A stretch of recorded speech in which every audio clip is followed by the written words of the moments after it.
Chapter 131, Changed Man. Elizabeth Zelensky, Christopher's mother. Point of view. Gabriel, are you here? She shouted as the light came back and the nauseating feeling of being transported wore off. Before she could take in the state of the house around her, she heard Gabriel's reply, "I'm here. My chair came with me." Hearing that eased her worries a bit.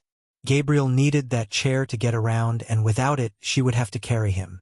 Bits of things began to appear around her, and she recognized them as the prizes she had chosen in the White Room. A variety of different things she thought would be needed rained to the floor around her. Her first order of business was making sure Gabriel was okay before figuring out what she was going to do. She held little doubt that her family would be coming for her, but if they were in a bad spot, they wouldn't be able to stay put forever.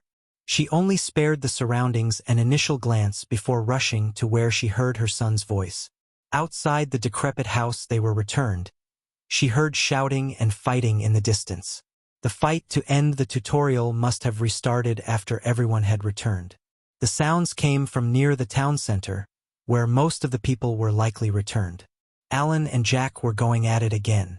If they were already fighting, their followers would soon join in. She needed to lay low until Thomas came for her. She didn't doubt for a second he would move heaven and earth to get here. Hours passed as she waited inside the ruins of her old home. Gabriel waited with her, practicing magic as he usually did.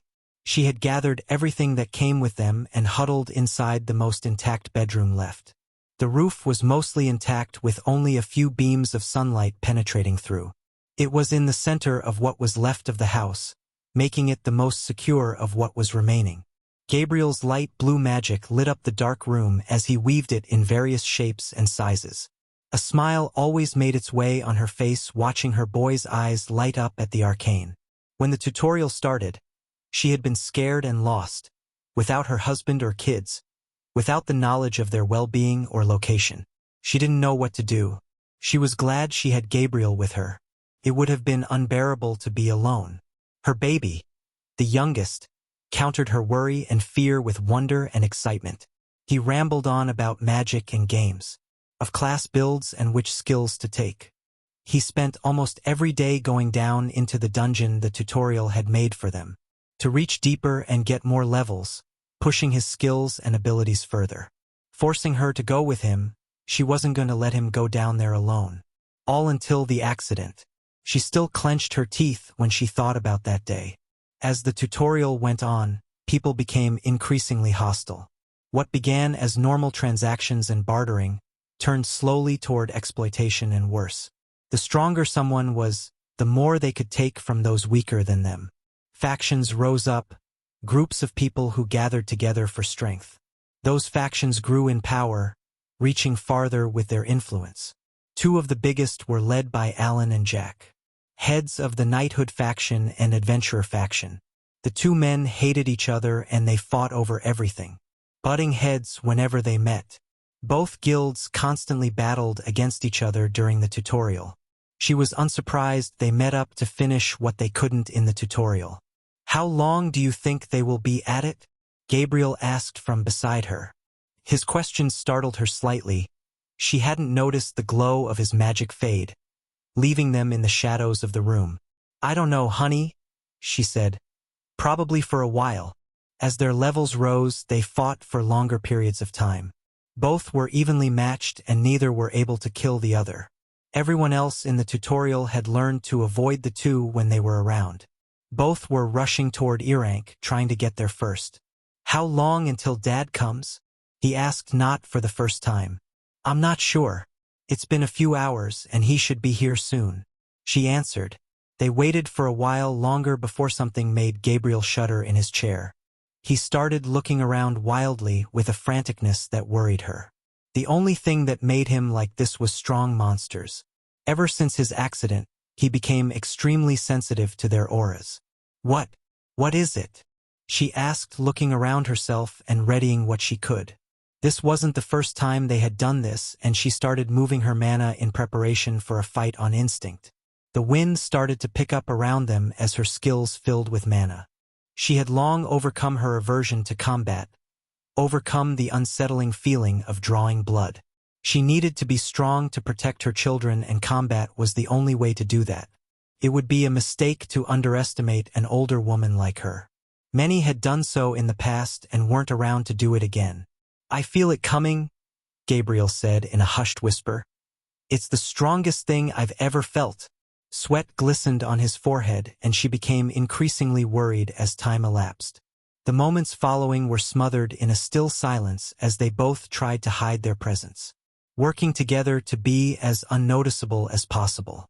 As they hunkered in silence, the clashes of weapons rang out from the area down the street. She could only hope that the beast would hear it and go towards them instead of their house. "It's getting closer," his whisper barely audible. "It's coming right toward us." She pumped even more mana into her waiting skills hearing that. They wouldn't be able to avoid the fight if it was coming right toward them. While Gabriel's sensitivity was better than hers, she could feel the aura as it entered her range. The heaviness it carried and the might of it bearing down on her. She wasn't as well versed at reading auras as her son, but even she could feel the magnitude of what was closing in on them. Fear began to build as the feeling drew near. "There's a law there. Stronger than normal, probably a tier above least. Something else is mixed in that, I can't tell, but the affinity is clear." He relayed what he felt. He almost didn't need to say the affinity. It was clear to the naked eye that a chill built up around them. The temperature ticked down the closer the beast came. It was the same affinity Gabriel had, which made it easy to decipher. Her growing fear blossomed. Thoughts of how they were going to live through this flashed in her mind as she tried to come up with a plan. The beast was coming right for them without deviation. It wasn't wandering around, sniffing the area, but like it knew they were there. Like the house they were in was its destination. She could feel as it drew closer, arriving in front of what was left of their house. She felt as it stopped to take in the crumbled walls and overgrown yard. Of the ruins it had become. It stopped for only a moment before it continued closer, walking inside a hole in the wall instead of where the door once was. She didn't hear any claws or hooves. No indication of what kind of beast it was. There was no sniffing or grunting, just heavy thuds of its footfalls. Thud, thud, thud, as it walked through the house. Walked. The more she heard, the more certain she became that this was a person. Not a beast, but what kind of person had an aura like this? She didn't have to wonder for long as a figure stepped through the doorway into the bedroom they were in. She fidgeted, trying to hide in the darkness, but it wouldn't work. It wasn't dark enough, and the scattered shafts of sunlight were enough to illuminate the area. Placing herself in front of Gabriel, the winds whipped around her as she stood to face the intruder. Metal armor met her eye first as she evaluated where to strike. Wind wasn't good against metal armor. She would have to aim somewhere other than the torso. It took a lot of effort to burrow through metal plate. The thighs had metal covering them as well, making her direction of attack smaller. The man's arms and head were uncovered and became the target she would aim at. Who would keep their head uncovered and not wear a helmet? All of this flashed in the split second the intruder walked in. Hesitation could mean death, and she had a family to get back to. Before she had the chance to launch her prepared skills, the man stopped. He was only a step into the doorway, and he stood stock still, looking over her and what was behind her.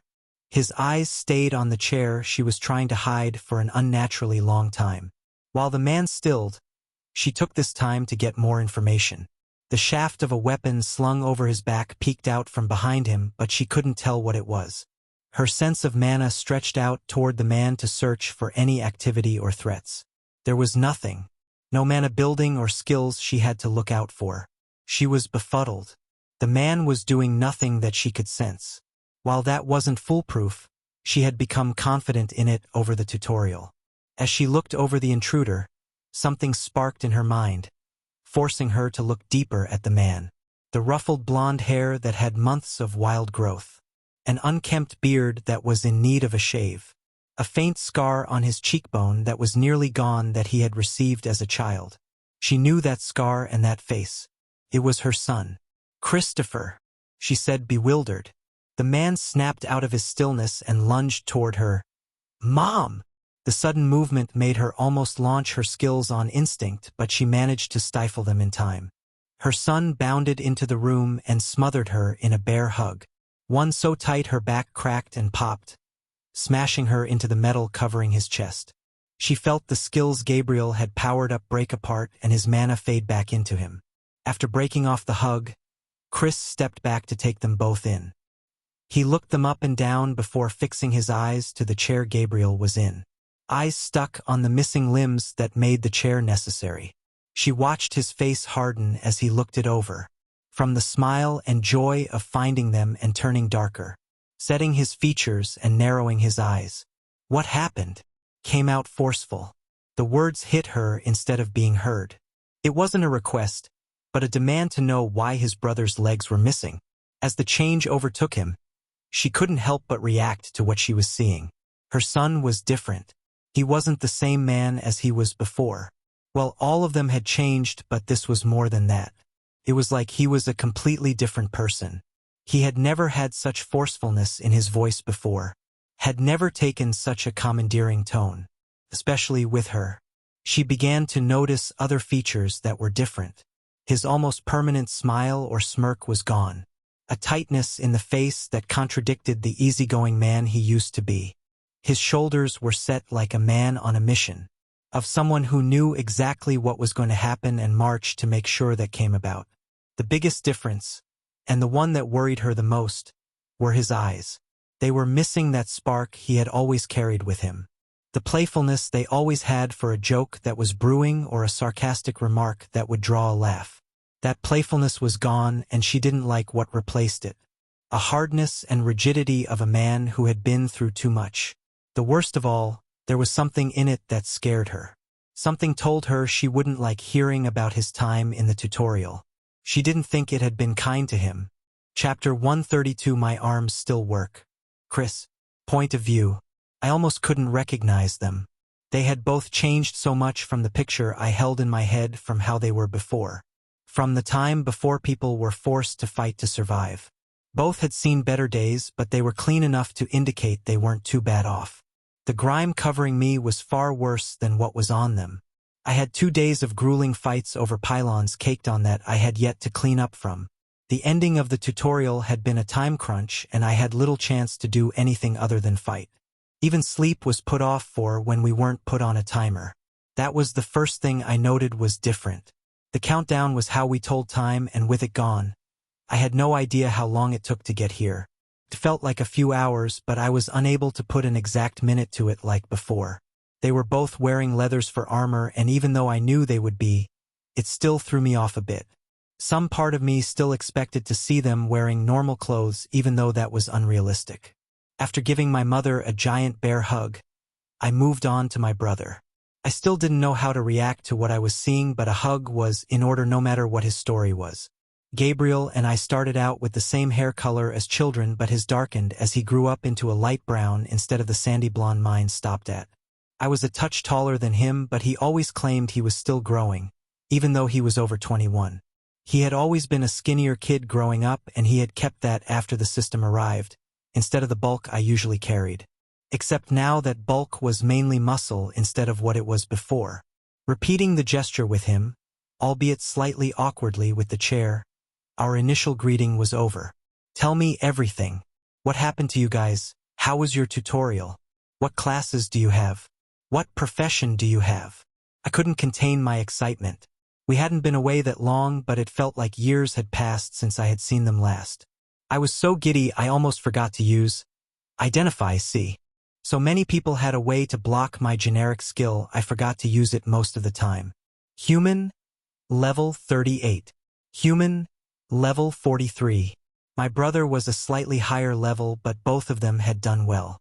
Not as high as us, but that was to be expected. Wow, slow down, Christopher. Where is your father? I expected it would be him coming to get us. My mother said, deflating my good mood. A pang of guilt sounded inside my heart as I had to deflect away from that question. With my head cleared from my initial excitement, I couldn't help but feel a pull urging me to speed up getting back. I didn't doubt my ability to protect them, but I couldn't help but feel a little paranoid. that I needed to get them within the safety of the rest of our family. My worry was mostly unfounded, but now that I had found them, I didn't want to lose them. Never mind, we can catch up when we get back. Abigail and the rest are waiting for you guys and are anticipating our return. She still doesn't know if you are alive. I wasn't sure if she noticed my deflection, but she didn't say anything otherwise. You have just as much to tell as we do, it would seem, and that can wait until we are all back together again. The state of my brother wasn't something I was going to let go. If, for some reason, it was a person who was responsible, well, they weren't going to have a very nice day. The only thing I need to know now is if a person did that to you. My pointed stare made it easy to know what I was talking about. Gabriel shifted in his seat at my stare but didn't shrink away. No, it was a monster. An unknown sigh of relief fled my mouth at that answer. I had just gotten done with all the nastiness of the tutorial. I did not want to do what I would have had to do. Good. All we need to do is pack up what you guys have, I said in a lighter tone. Speaking of, where's your stuff? The room we were in was mostly empty, save for the rotten furniture that was still around. What remained of a bed frame and chairs were the only recognizable decorations, and even in the terrible lighting. We hid them, my mother said while walking to the corner of the room and beginning to dig up the dirt. The wooden floor had long rotted, making the ground mostly dirt instead. I wasn't sure why they did something like that, but my mind wasn't too caught up on that fact. Even with the unpleasantness of Gabriel's situation, I was riding the euphoria that both of them were still alive. The entire way over was filled with dark thoughts and anxiety. Of the possibility that they wouldn't be here. I was more than glad to wave those thoughts away now that I had found them. That I knew that they were all right. My mother worked to unearth their prizes and the possessions they had kept from the tutorial, and I couldn't help but stand and observe both of them. A small part of me couldn't believe what it was seeing. Some clashes and booms originated from elsewhere down the street, but my mind had other things to focus on. I was overcome with joy at the fact my family was still alive. Wait, clashes? The part of me that had been fighting for so long recognized the sounds of combat and shook me from my reverie. Now that my wonder had been broken, it was easy to hear the sounds of battle not that far away. My parents lived close to the city, and that was where it sounded like the battle was taking place. Calling what it was a city was a stretch. Only by the bare definition of the word was it true. We lived in one of the many suburbs of Cincinnati, and we were around an hour away from what I would call a true city. Still, the population was above 20,000, so it wasn't that small of an area, but it always felt that way when comparing it to the Queen City. What is that noise? Are there monsters in the city? I didn't see that many on my way over, though, I said, working through what it could be. Gabriel answered me while my mom continued packing up. No, that's Jack and Alan. They've been fighting for almost an hour, he said nonchalantly. The way he said it meant this wasn't a new occurrence, but that only set off more questions in my head. Who were they? Why were they fighting? Why were they so nonchalant about it? My face must have given away my thoughts because Gabriel went on to explain. They were faction leaders in our tutorial, both with their own forces they had built up. They started butting heads over resources and dungeon rooms, and it all spiraled from there. An initial skirmish led to something bigger, which led to something bigger, and soon enough, they were at each other's throats every time they met. There were a few things I didn't understand from his explanation, but I attributed that to our differing tutorials. The base of the matter was easy enough to parse. Two factions didn't like each other and were currently fighting. It was something even a child could understand. All right, we should get a move on before the fighting spreads. I've had enough fighting for a while and do not wish to get in the middle of it, I said to two nods of agreement. I began helping them pack everything up, and it didn't take much longer after that. They didn't have that many things, it just took longer to get them from where they had been hidden. Is this everything? I asked, wrapping up the bundle of materials. Yes, we weren't able to get that much from the store at the end, Mom said with regret. That didn't matter to me, though. I wasn't going to judge them for their performance. All that mattered was they were alive. All right, let's head out. We've got a few hours worth of traveling to get through, I announced. I began heading for the hole I had used to enter the house before I stopped and turned around. The wheelchair was something I had overlooked. On the way here the terrain was rough, trees and roots had ruined the street. It would be unkind to that kind of travel. How are we? Is it okay to? Humph. It was hard to beat around the bush without being insensitive. I'm not stupid, you can just say it, Gabriel said before answering my unasked question. Mom usually carries me when the chair won't work. Glad that I wouldn't have to ask. I made to pick him up with one arm under his arms and the other supporting his hips. Carrying him while traveling would be awkward, but it was doable. I had the strength to carry more than 10 of him. A little extra weight wouldn't hurt. Not like that. I still have arms I can use. Before I could pick him up, he brushed off my attempt, slapping my hands away. I was confused for a second before my mom helpfully explained. He can hang on your back, which keeps your hands free. With that explained, it only took me bending down for him to settle on my back. It was similar to a piggyback carry with the way he was hanging on. It made no difference to me the way he wished to do it, but this would put the strain on him to hold on rather than me holding him. Are you sure? The other way was fine. Yes, I'm quite sure. His response was slightly snappy, but I didn't push further. As he shifted to get a better hold, I remembered my hammer that was strapped to my back. I had forgotten it was there since the weight was familiar to me by now and I had grown used to it being there. I remembered what had happened when Austin touched it and jerked to get Gabriel off of me. He fell back into the chair that was still behind me and let out a startle at my sudden movement. What was that for? Removing the hammer from my back and placed it down next to me. Sorry. I forgot that was there. Did it touch you anywhere? If it touches skin, it causes frostbite. Are you hurt? I said quickly while checking him over. I looked him over for any indication of injury or skin that had come in contact with the hammerhead. The hammer was upside down while strapped to my back, which made any point of contact on his lower half where I focused my search. I had a few health potions on me that I could use, but I wanted to save them in case of an emergency.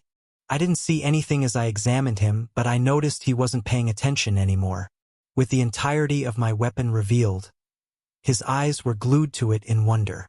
I could almost see the gears turning in his head at how it worked. He was captivated by it. Hearing that he could have been hurt from my hammer, I expected my mother to show some kind of emotion, but she just stood there looking at us both. He'll be like that for a while unless you snap him out of it. He gets drawn to anything with magical abilities and tries to decipher how they work. You should have seen the first time he saw an enchanted blade. It was like Christmas morning, she said with a small smile. I should have been more careful. The ice it's made of could have hurt him, I muttered. I said it mostly in admonishment of myself rather than her. I wasn't used to worrying about others. Most of the time I fought alone or traveled alone. There weren't times when I had to watch my actions around other people like I did now. Gabriel, honey, my mom said with a bit of force which attracted his attention away from my weapon. With that mishap behind us, we were able to finish our travel preparations. I led the way out of the house with Gabriel on my back and my mother following behind. She was in charge of carrying the bundle of stuff they had packed up while I had Gabriel in his chair. While fussing over the travel arrangements, I hadn't noticed the sounds of battle fade and the silence that had replaced it. Nor had I felt anyone approaching nearby, which made what I walked out to all the more surprising. A group of around 7 people were arrayed outside the house, and all of them were facing us as we exited. All of them sported armor and weapons that looked used and had a familiarity about them that spoke of experience as a group. When we spotted each other, they got defensive at first but began to close in after getting a better look at us. They are part of Jack's guild, the adventurers, Gabriel whispered in my ear. You can tell by the sword and shield patch on their armor. He didn't get to say much more than that before who I presumed was the leader spoke. Halt. We require you to show us your possessions so that we can inspect them for anything dangerous. The group of 7 spread out around us, and it seemed unlikely they would take no for an answer. Well, shit. Chapter 133, he's not there, is he? The group tightened its formation around us as we all stood in silence. I wasn't sure what they were after exactly, but the excuse to examine our possessions for anything dangerous wasn't going to fly. There was no way they were going to do that. Even if we didn't have anything dangerous, it was the principle of the matter. Who died and gave them the right to demand anything of me? especially now when the rule of law was thrown out the window. Why don't we all take a step back for a second? I said, trying to defuse the situation, and raised my hands in an unthreatening manner. It was not my goal to get into an altercation with them, but it was feeling inevitable the longer this situation went on. All I wanted was to leave the city and regroup with my family. I had no interest in the feuds or the battle for control that was seemingly going on. What did I care who won control of the city? I would be leaving and going so far away that I would most likely never see these people again. My attempt at de-escalating the situation didn't work, as the leader took another step toward me rather than the step back I had requested. Christopher, just let them do it. They did the same thing throughout the tutorial. My mother said from beside me. The bag of things was already inching down her shoulder to comply. Why? I remarked. They have no authority over us and can demand nothing. At this point, the leader had stepped close enough to hear our conversation and barged into it. We need to make sure that no one has anything dangerous or has anything they shouldn't, he said smugly, like that meant something. This was quickly turning into something more and started becoming untenable to keep peaceful. It was clear that the dangerous excuse was a sham and they were here for something else.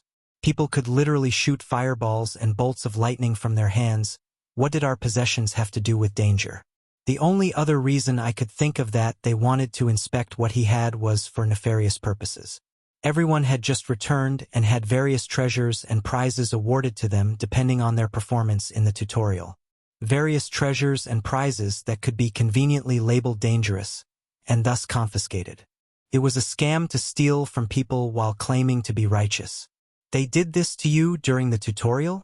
I asked with poorly veiled contempt and skepticism. Yes, they checked what we brought out of the dungeon and took anything they deemed dangerous. It was never that much, so people usually went along with it. In return, they would protect us from monsters, Gabriel said from my back. Even if they take the best loot, he added in a low mutter. This whole interaction was taking a turn I didn't like. It was quickly becoming a shakedown, and my chances of getting out of here without a fight were quickly approaching zero. What are they after? The most dangerous thing I own is my hammer, and there isn't a chance in hell of them taking that. I thought to myself. I had noticed their eyes drifting toward my weapon, and if I had to guess, it was the likely target they were after. Every member of the group had a way of blocking my identify, see, and my frustration with the skill grew. What was the point if it never gave me what it was supposed to? I hoped they would see the same blank information in return, but I had no way to tell. I assumed my identify block, see, was working based on the fact they were coming closer. I doubted they would take this stance if they were able to see my level. One of the last purchases I had made before the tutorial ended was the blocker skill. While only at common rarity, it provided something none of my other skills did. Privacy. While my level wasn't an exact correlation to the strength I possessed, quite far off actually, it was information I didn't want to give away freely. I didn't want anyone seeing my level, and upgrading the skill was high up there on my things to do during my journey north. If I didn't block it, all it would do would lead to trouble. Higher, lower, it didn't matter what people saw, but the fact they saw anything would be annoying to deal with. Seeing as the group continued their facade, I assumed they based my level off my mom and brothers. The group did not like our non-compliance and shifted their weapons in anticipation of combat. I won't ask again. Lay down your weapons and allow us to search you. The leader was near screaming by this point, presuming being louder would corral us to comply. I could see my mother in the corner of my eye begin to worry, and it seemed she would have already allowed them if I hadn't been here. No, I don't think we will be doing that, I said evenly before adding in a hushed tone. Hold on, bud. This could get rocky here soon. These people didn't feel very strong, but I cautioned Gabriel to hang on nonetheless. I didn't plan on using excessive force, but I wasn't sure how jarring my movement would be from how he was attached. The strongest is the leader. He has a metal affinity and is a warrior-type class, Gabriel whispered.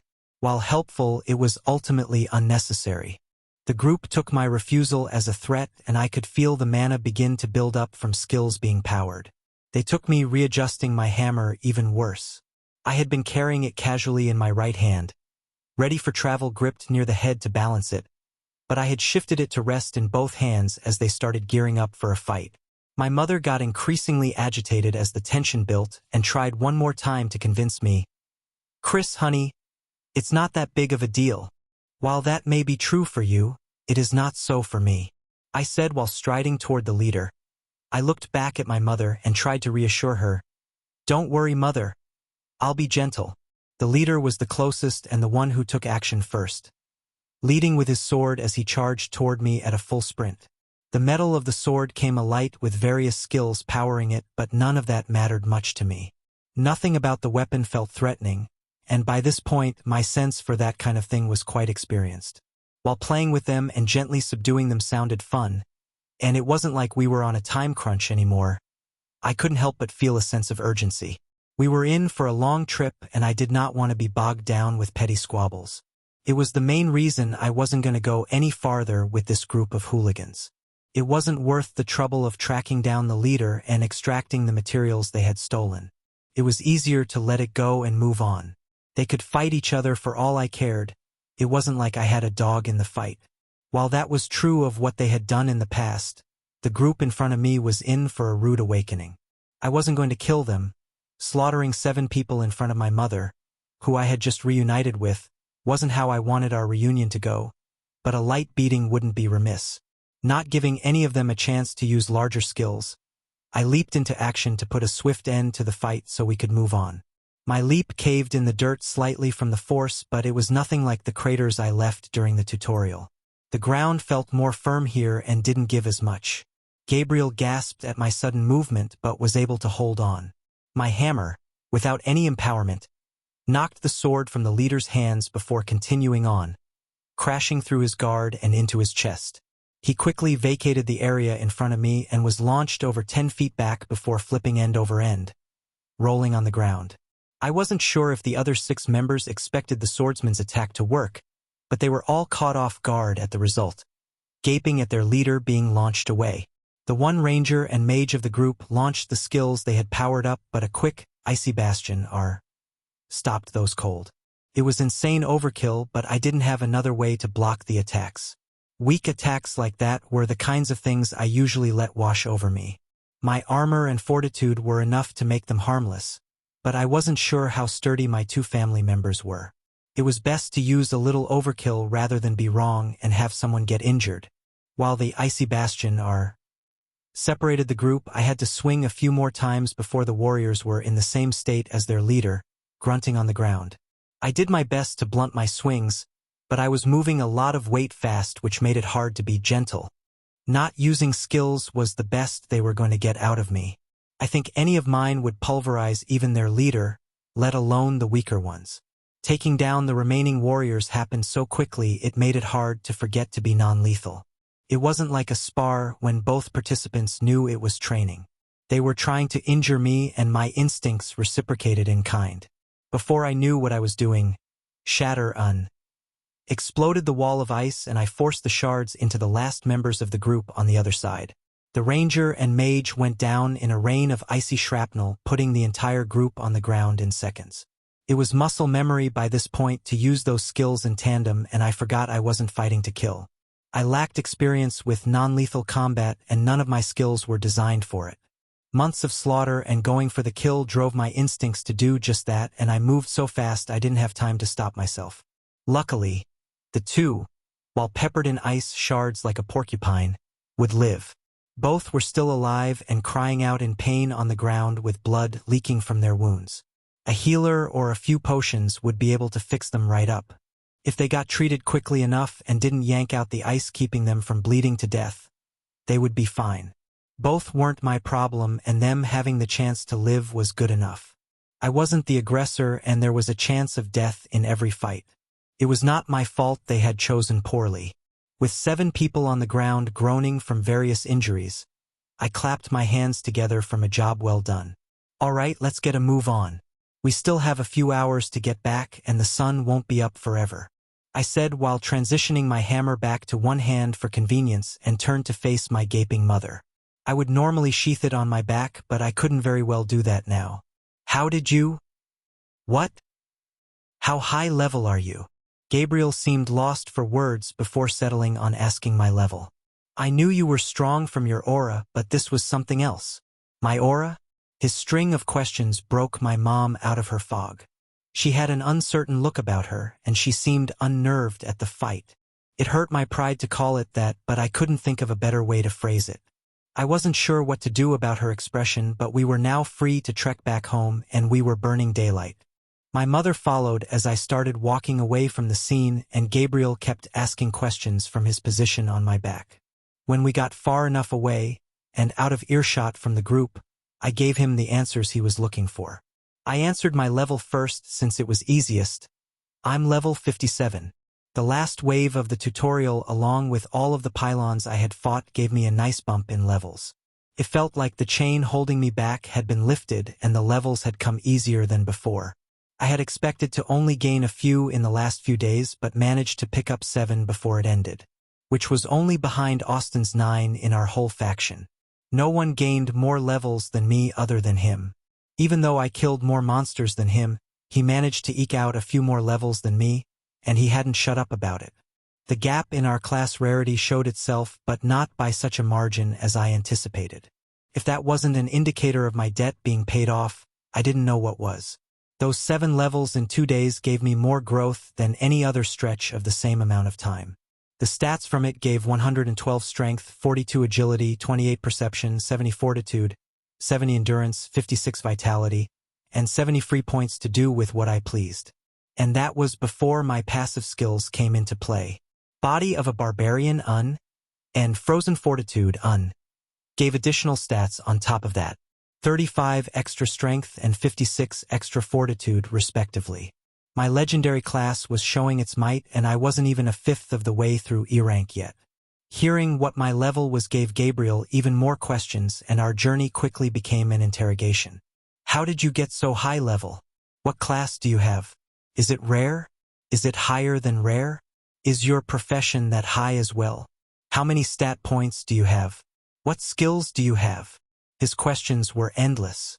Whoa, slow down there, bud. Why don't we wait until we get back for that kind of stuff? I said.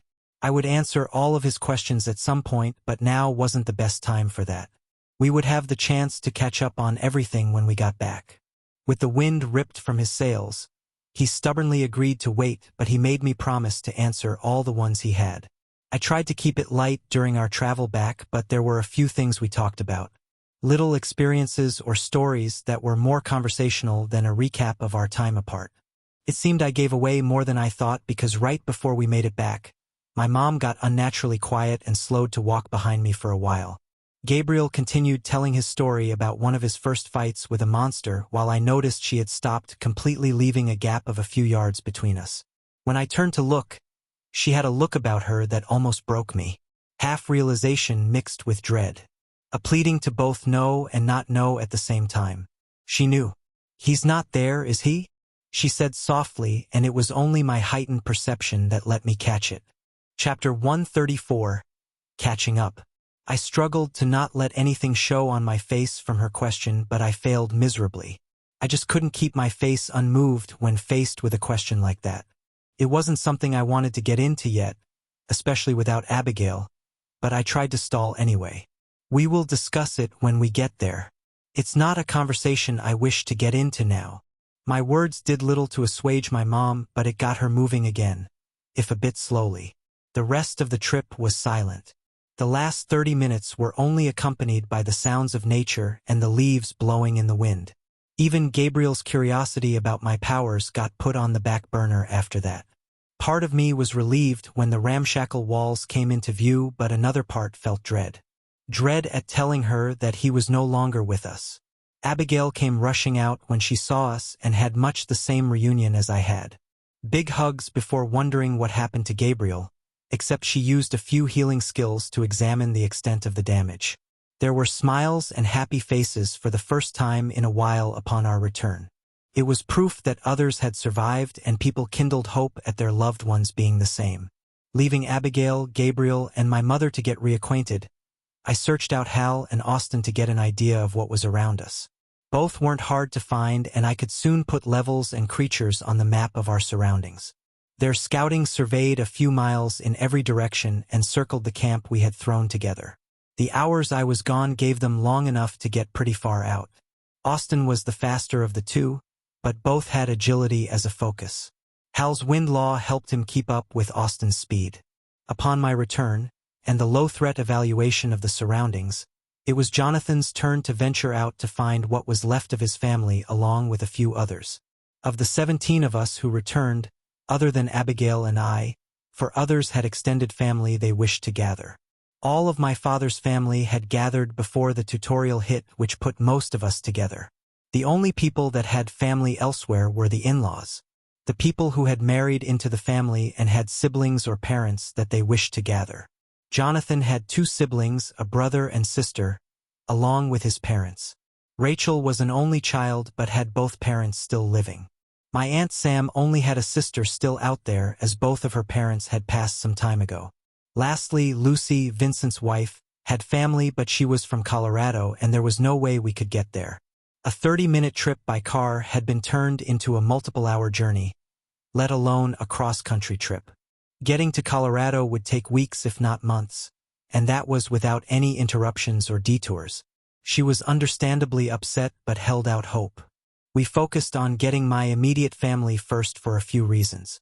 1, they were the closest, they were only a few minutes away before the world changed and wouldn't take that long to retrieve. 2, they were the simplest. They were the only ones who wouldn't lead to a cascading effect. Everyone else was going to run into the problem of branching people. Jonathan's siblings both had families, who had in-laws who had families. It would explode quickly. My mother was estranged from her family and didn't speak with them while my brother had yet to start one. They were the only 2 I had to gather. Everyone else was going to have complications. We weren't going to turn anyone away, but they were going to take longer to gather the people they needed, while I only had to go there and back, which only took a few hours. The 3rd reason we retrieved my family first was, well, because I wanted to. It was a bit selfish, but it was a perk of being the leader. Now that I was back, we didn't have to worry about that as much. All 3, Sam, Jonathan, and Rachel, were free to go out and search for their missing family while I would secure the camp. We didn't expect anything bad to happen now that we had scouted the area and knew the levels we were dealing with, but we had kids to worry about and protect. Sam was a healer, and while she had high levels in both class and profession, she wasn't the most lethal of the group. She took 2 of her kids with her, Alice and Mitchell. Mitchell was up there in strength with his body of wood, and Alice was a decent ice mage. They were higher level than anything they would find, and I trusted them to not get into any trouble. Jonathan was powerful enough to go alone, and that was a good thing. His family was the farthest away, and traveling solo would allow him to cut down on travel time. Rachel was the most powerful mage we had, and she refused to take anyone with her. She was adamant that she would be fine and that they would only slow her down. No one was going to force the issue on her, and soon we were 4 people lighter around camp. Depending on what situations they all ran into, most wouldn't be back until the following day. Afterward, we would have to evaluate the situation. People had friends or family friends they wanted to gather, but all of that would have to wait. Family came first. Speaking of family, my stalling had run out. Abigail was waving me over, and it seemed like the time had come. I was in for an unpleasant conversation. "He's really gone?" both Gabriel and my mother said. It was rough, but we made it through the story. Abigail started crying halfway through, and I had to take over the retelling from my perspective. I debated saying he died to a wave, but I wasn't going to lie to them. Not about this. Telling them he died to a mind-controlled monster wave took context, and we ended up having to recount our entire tutorial. From the waves and pylons to the mindbreaker and what happened after. It took hours to get through everything that happened, and there were sure to be small details we missed, but the overall story was complete. My mother and brother did not take it well. It was to be expected, but seeing them break down almost made me falter. There were tears and hugs, but there were still a few things to say. "And what of this mindbreaker? What happened to him? Is he still out there somewhere?" my mother said fiercely. The tone of her voice and the look on her face was something I had never seen before. A vindictiveness and a need for vengeance was clear as day. It was something I never would have expected from her. "He is dead," I said firmly, leaving little doubt for her mind to wander off with, "I did it myself." Admitting to your mother that you killed a man was something I expected rebuke for. A tongue lashing about alternative options or a soliloquy on other ways to handle a situation. My mother did none of that. She looked at me as I said it and nodded firmly, like it should be so and all was now right with the world. As much as I liked to think I had changed, so had she. I didn't think she would ever be that receptive to that kind of thing, even after the world ended. There was only one more thing to say on the matter, and it was rough to get through. My eyes started tearing up even before the first word was mentioned. We were with him before he died. He wanted us to tell you he loved you, and that he'll be waiting for you. It was hard not to choke up saying that to my mom, but I pushed through. And to you, Gabe, I said. He said to live long and prosper. What happened after was better left unmentioned. People deserved privacy in their time of grieving. Their grieving was less bloody than mine, but they had their own ways of dealing. We took the rest of the day to get back into the swing of things. The joy of reuniting was stifled by telling them what happened.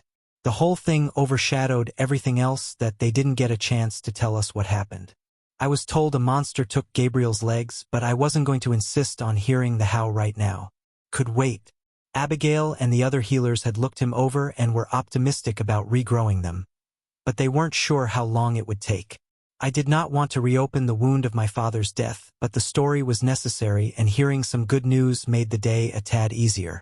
Gabriel's excitement was thoroughly extinguished, but we still chatted about a few things. It wasn't until the next morning that we heard their story. We didn't have a pylon to defend or a wave of monsters we had to fight. We were dropped in an open area with a giant opening in the center of the clearing. It was a hole in the ground driving deep into the earth. My mother started. Everyone was confused and justifiably afraid for the first few hours, and it wasn't until we received a notification to explore the dungeon that things settled down. People were skeptical at first, but the first people went in after the notification, and soon, more and more people started going into the dungeon. That's when we got our first levels. Monsters spawned in the caverns and tunnels that we had to fight, and the deeper we went the stronger they got. The first level wasn't that bad, but the difficulty increased the farther along you went. They're called floors, Mom, and the first floor ranged from levels 1 to 10. Gabriel interrupted.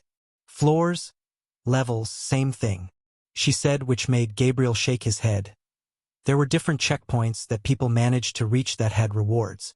A chest after defeating a particularly hard monster or for exploring somewhere unknown. Mini-bosses and loot drops. Gabriel chimed in again. The first few days were rough. We didn't have any experience with skinning animals or cooking by campfire, but it got better as time went on. It sounded similar to how we started. Skinning and cooking animals for food. The dungeon monsters were inedible, which forced us to hunt in the clearing. Buildings and shelters began to pop up, and we soon had the beginnings of a town. After the first floor was defeated by someone, a pylon spawned in the center of our town. It allowed us to spend the points we received from killing monsters on various things. We were familiar with pylons, so she didn't have to explain what they did and moved on. People adapted. Groups formed and people explored the dungeon or chose not to. It soon became apparent some were doing more than others. Level gaps began to appear, and that's when it went downhill. It wasn't hard to guess what happened next. Stealing loot, taking other people's gear, forcing them to give you points. It got rough for a while before factions started to form. The two biggest were the adventurers and the knighthood. The adventurers tried to monopolize the dungeon and control who went in and out while the knighthood stood against them. They claimed to be fighting for the people, but it was clear what they really wanted.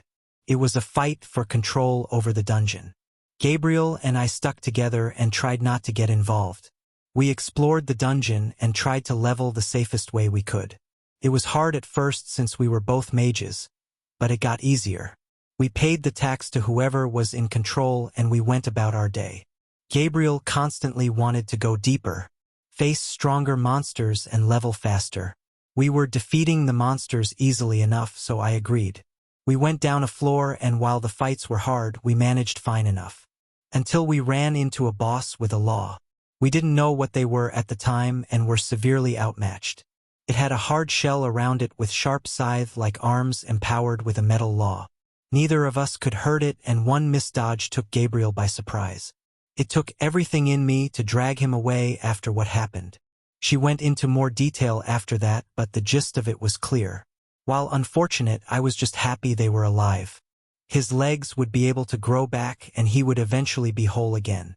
Their story continued, but it was more of the same after that. Fighting for levels, getting points of food. Even though their tutorial was less chaotic, we talked throughout most of the morning and into the afternoon. After they finished, Gabriel finally got to ask his questions and I regaled him in my accomplishments. I told him everything and he constantly asked questions to clarify. I had already told him of my level, but that was only my class level. He nearly burst with excitement when I told him my profession. It was unsurprising to learn he chose to be an enchanter, and he was giddy to know I was a runesmith. He focused more on the mana side of enchanting though, which was slightly different than runes. Similar but different. I told him of my affinity, my law, my body of wood, my spirit anchor, even some of my skills. You have a lesser law? How? What's a spirit anchor? Body of wood? His mouth wasn't able to keep up with the questions he wanted to ask. He was my younger brother and it felt good to brag a bit. It shocked me to learn that we had the same affinity. Both of us had the ice affinity, which I thought I was alone in. Abigail took after our father with water and my mother had wind. I had assumed I was the only one with ice, but it was nice to share that between us. He also had a least law of ice, which was just below my own lesser one. He didn't have a spirit anchor or body refining, but he was already brainstorming what they could be after hearing my explanation of what they were and my story of how I got them. My affinity would soon upgrade to Arctic, but it was still the same as his for the time being. My mother took a bit of a backseat while Gabriel prattled on, but I learned she also had a least law, and it was one I was greatly interested in. She had a wind law. Upgrading my affinity would put me out of commission for a few days, which required me to wait until the others came back. But getting another law was a great way to spend the time. I waited until Gabriel ran out of steam before asking my mother for insight. Can you attack me with your strongest skills and law? I had asked Hal the same, but we had never had the time, and the few times we did, it never managed to achieve anything. We wanted two different things from the wind, and it didn't lead to an easy enlightenment. His law was centered around his arrows, which made it hard for me to connect to. I didn't want to increase the speed of arrows or decrease air resistance. He also had a rotational aspect which didn't really apply. It was hard to gain insight from his law when I was going for entirely different concepts. Getting shot at helped, but it wasn't worth our time. The closest I got to forming it was inside the wind chamber, but my mind was too distracted to complete it. Now that another person with a wind law showed up, it was the perfect time to pound it out.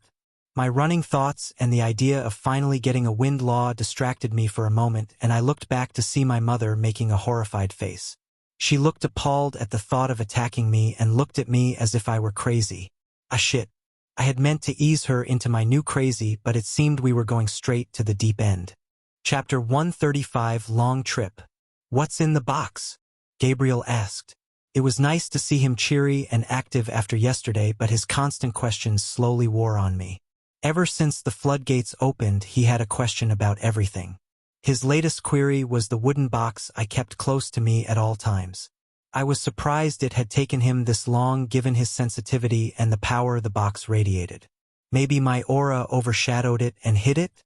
Or he wasn't able to tell the two apart and thought the Arctic feeling was coming from me rather than the box. I hadn't had the chance to ask many questions in return since he was firing them off so fast. The previous day had me answering most of his questions, but there was one good thing managed to get out of the day. A new and shiny addition to my status sheet. Law acquired. Least law of wind. It happened surprisingly quickly and completed after a few hours of getting pelted with my mother's wind. It showed I hadn't given it the amount of time I should have before, which would have let me gain the law a lot sooner. Convincing her took a while, but she came around after watching Austin spear me with one of his strongest skills to no effect. After seeing that, she was more inclined to use her skills on me. It was cute to see she thought her skills could hurt me. She was a long way off from being able to do that. Even without my armor, just my fortitude alone was too much for her to get through without using her strongest attacks. Her wind law was closer in line with what I was going for, which made the whole process a lot easier. She focused on the ripping and tearing effect of wind while also keeping the sharpness it held. What I wanted was the penetrating effect wind held to empower my windchill effect.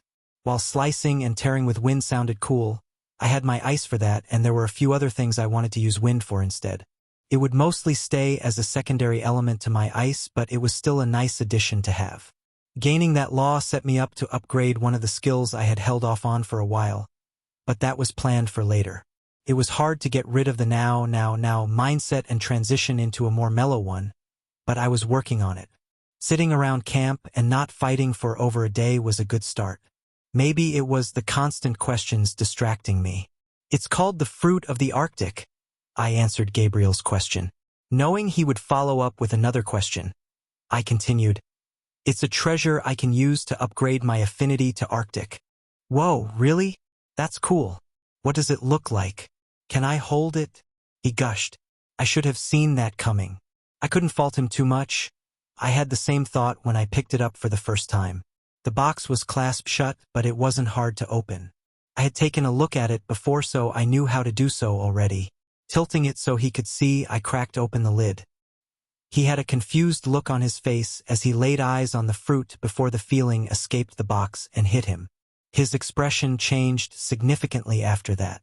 With the box opened, the powers weren't contained anymore and hit him full force. A chill began to settle around us and water vapor began to condense into fog. Letting him get a good look at it, I kept the box open until I saw people start reacting to the change in temperature before I shut it. The sadness he portrayed when I closed it only made me laugh. "No, open it back up.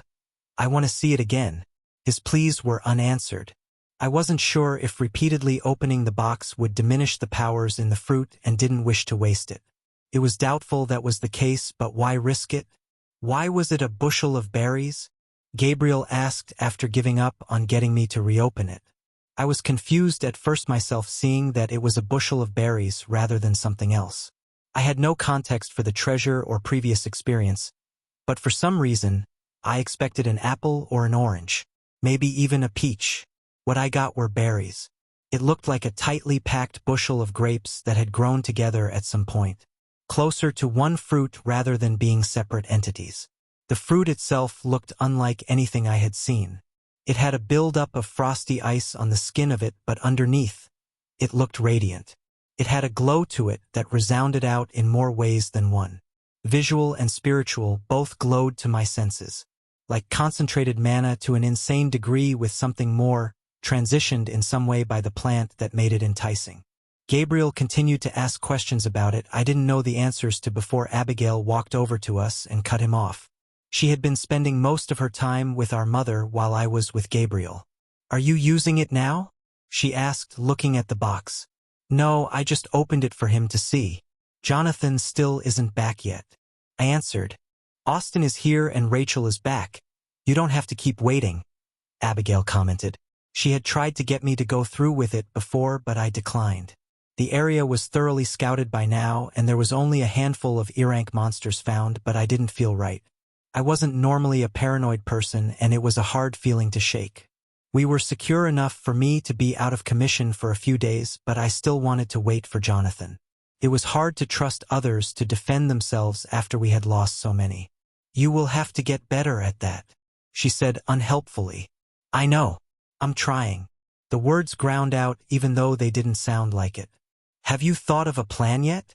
she asked, changing the subject. Hearing that, Gabriel pipped up to listen in as well.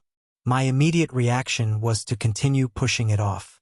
They knew roughly what the plan was, but nothing had been confirmed yet. I kept saying we would decide on it later when everyone was back and accounted for, so I could have all the information available. I still didn't know how many people would be coming with us as of yet. Rachel was lucky and returned with both her parents earlier in the day and brought a few extras. Family, friends, and neighbors that her parents were with at the time. They had nowhere else to go and chose to come with us rather than remain idle. Sam managed to find her sister, but not much was left of her sister's family. The husband didn't make it through the tutorial and 2 of her 4 kids didn't make it as well. She came back with only 3 of the 6 people she had gone out to find, but she made up for it with a few extra stragglers. They were mostly strangers who happened to be there. Jonathan hadn't yet returned, but he would no doubt bring a few extra. We were picking them up at a blazing pace, and we would only gather more during our trip. After remaining isolated throughout the tutorial, we were finally taking other people in who weren't related to us. I had mixed feelings on the issue, but we couldn't remain isolated forever. If we denied everyone who wanted to come with us, I wouldn't be able to build the city I wanted. A city needed people, and I couldn't deny it forever. Most of everyone who joined had lower levels than most of my family and had an easier time of it in the tutorial. Most were around level 30 with only a few higher than that. None were E rank. Our makeshift camp had grown somewhat crowded, and people wanted to know what the plan was. A mass of people this large did not do idle time very well. They needed direction, and that was up to me. As much help as Abigail was with keeping everything organized, she wasn't the one who had to decide on the bigger plans. That was my duty as the leader. The plan throughout the tutorial was to go north. Find a place with dense and pure ice mana that was in a good spot and had a few dungeons around it. That plan was fine for the tutorial, but now was the time to actually map it out and commit to things. It was time for the hard part of planning. With all of the materials we picked up when the tutorial ended, we weren't able to carry it all by hand anymore. Carts were required to move it all, and that took preparation. The metals and gems I picked up were enough to fill a few carts on their own, and that was only what I received when the tutorial ended. The farming seeds and equipment would fill a cart. Foodstuffs and provisions would fill a cart. Just the tools people used for their craft would fill a cart. Vinny took the anvil he had made, and that weighed a hefty amount, adding to the trouble. Vinny alone amounted to most of the weight we had to haul. He was in charge of stocking up on metal in case we couldn't find a mine. Yes, the plan. I said, how much longer on the carts? After the walls were fortified, Braden had been carving down some wood to use in their construction. Mitchell helped where he could, but he wasn't as good a carpenter as Scott had been. Plus, he had just gotten back from his trip with Sam. A few are already done, but it will be a few days until all of them are ready. She answered. There were still a few more people to find and gather, but it wouldn't be much longer until we set out. Get Austin for me. He should have some skills for map reading. I sighed. I couldn't put it off much longer, and we needed a plan of action. She nodded and left after that. A good place to start would be the destination. I gathered the map and spread it out on a table someone threw together. Carpenters could work quickly, but this wasn't made by one of them. Given the gifts we now had, making something with brute force was markedly easier. A slab of wood balanced on 4 legs wasn't that hard to cobble together with the stats and skills we had available to us. Austin joined me as I finished unrolling the map, and we both took a second to look it over. He had the explorer profession, and I was hoping some of his skills would make the process easier. What are you thinking? Staring at a map without a purpose won't help us, he said. I was thinking up in Minnesota or North Dakota somewhere, but that isn't looking far enough, I said. The map showed the mana type and density in those areas, and it wasn't the icy blue I was looking for. They had blotches of green and brown, which meant nature and earth mana was prominent there. Blots of blue marked the water mana around lakes and rivers. Well, it is the heart of summer, so it will be different when winter rolls around, he said. But it won't hold the density and purity you want. There were a few places that looked like a good spot if only they had the mana I wanted. There was one in the heart of Minnesota that had 2 dungeons around it with a river near for water I had spotted that looked nice. I didn't look close enough to start examining terrain, but it looked promising initially, before it was ruled out. Further north into Canada is more likely to be what you're looking for, Austin added, running his finger upward. But it can't be too far. We still need to grow food during the summer. Places were brought up and examined before moving on. Sometimes noting them down, sometimes not. There was a place near Winnipeg that was added to the list, but we weren't sure how much it would change when the seasons shifted. A line of different options running further north was our solution. We couldn't plan around what we didn't know, so we had options for where we could place it. Our destination would change depending on how much winter changed things.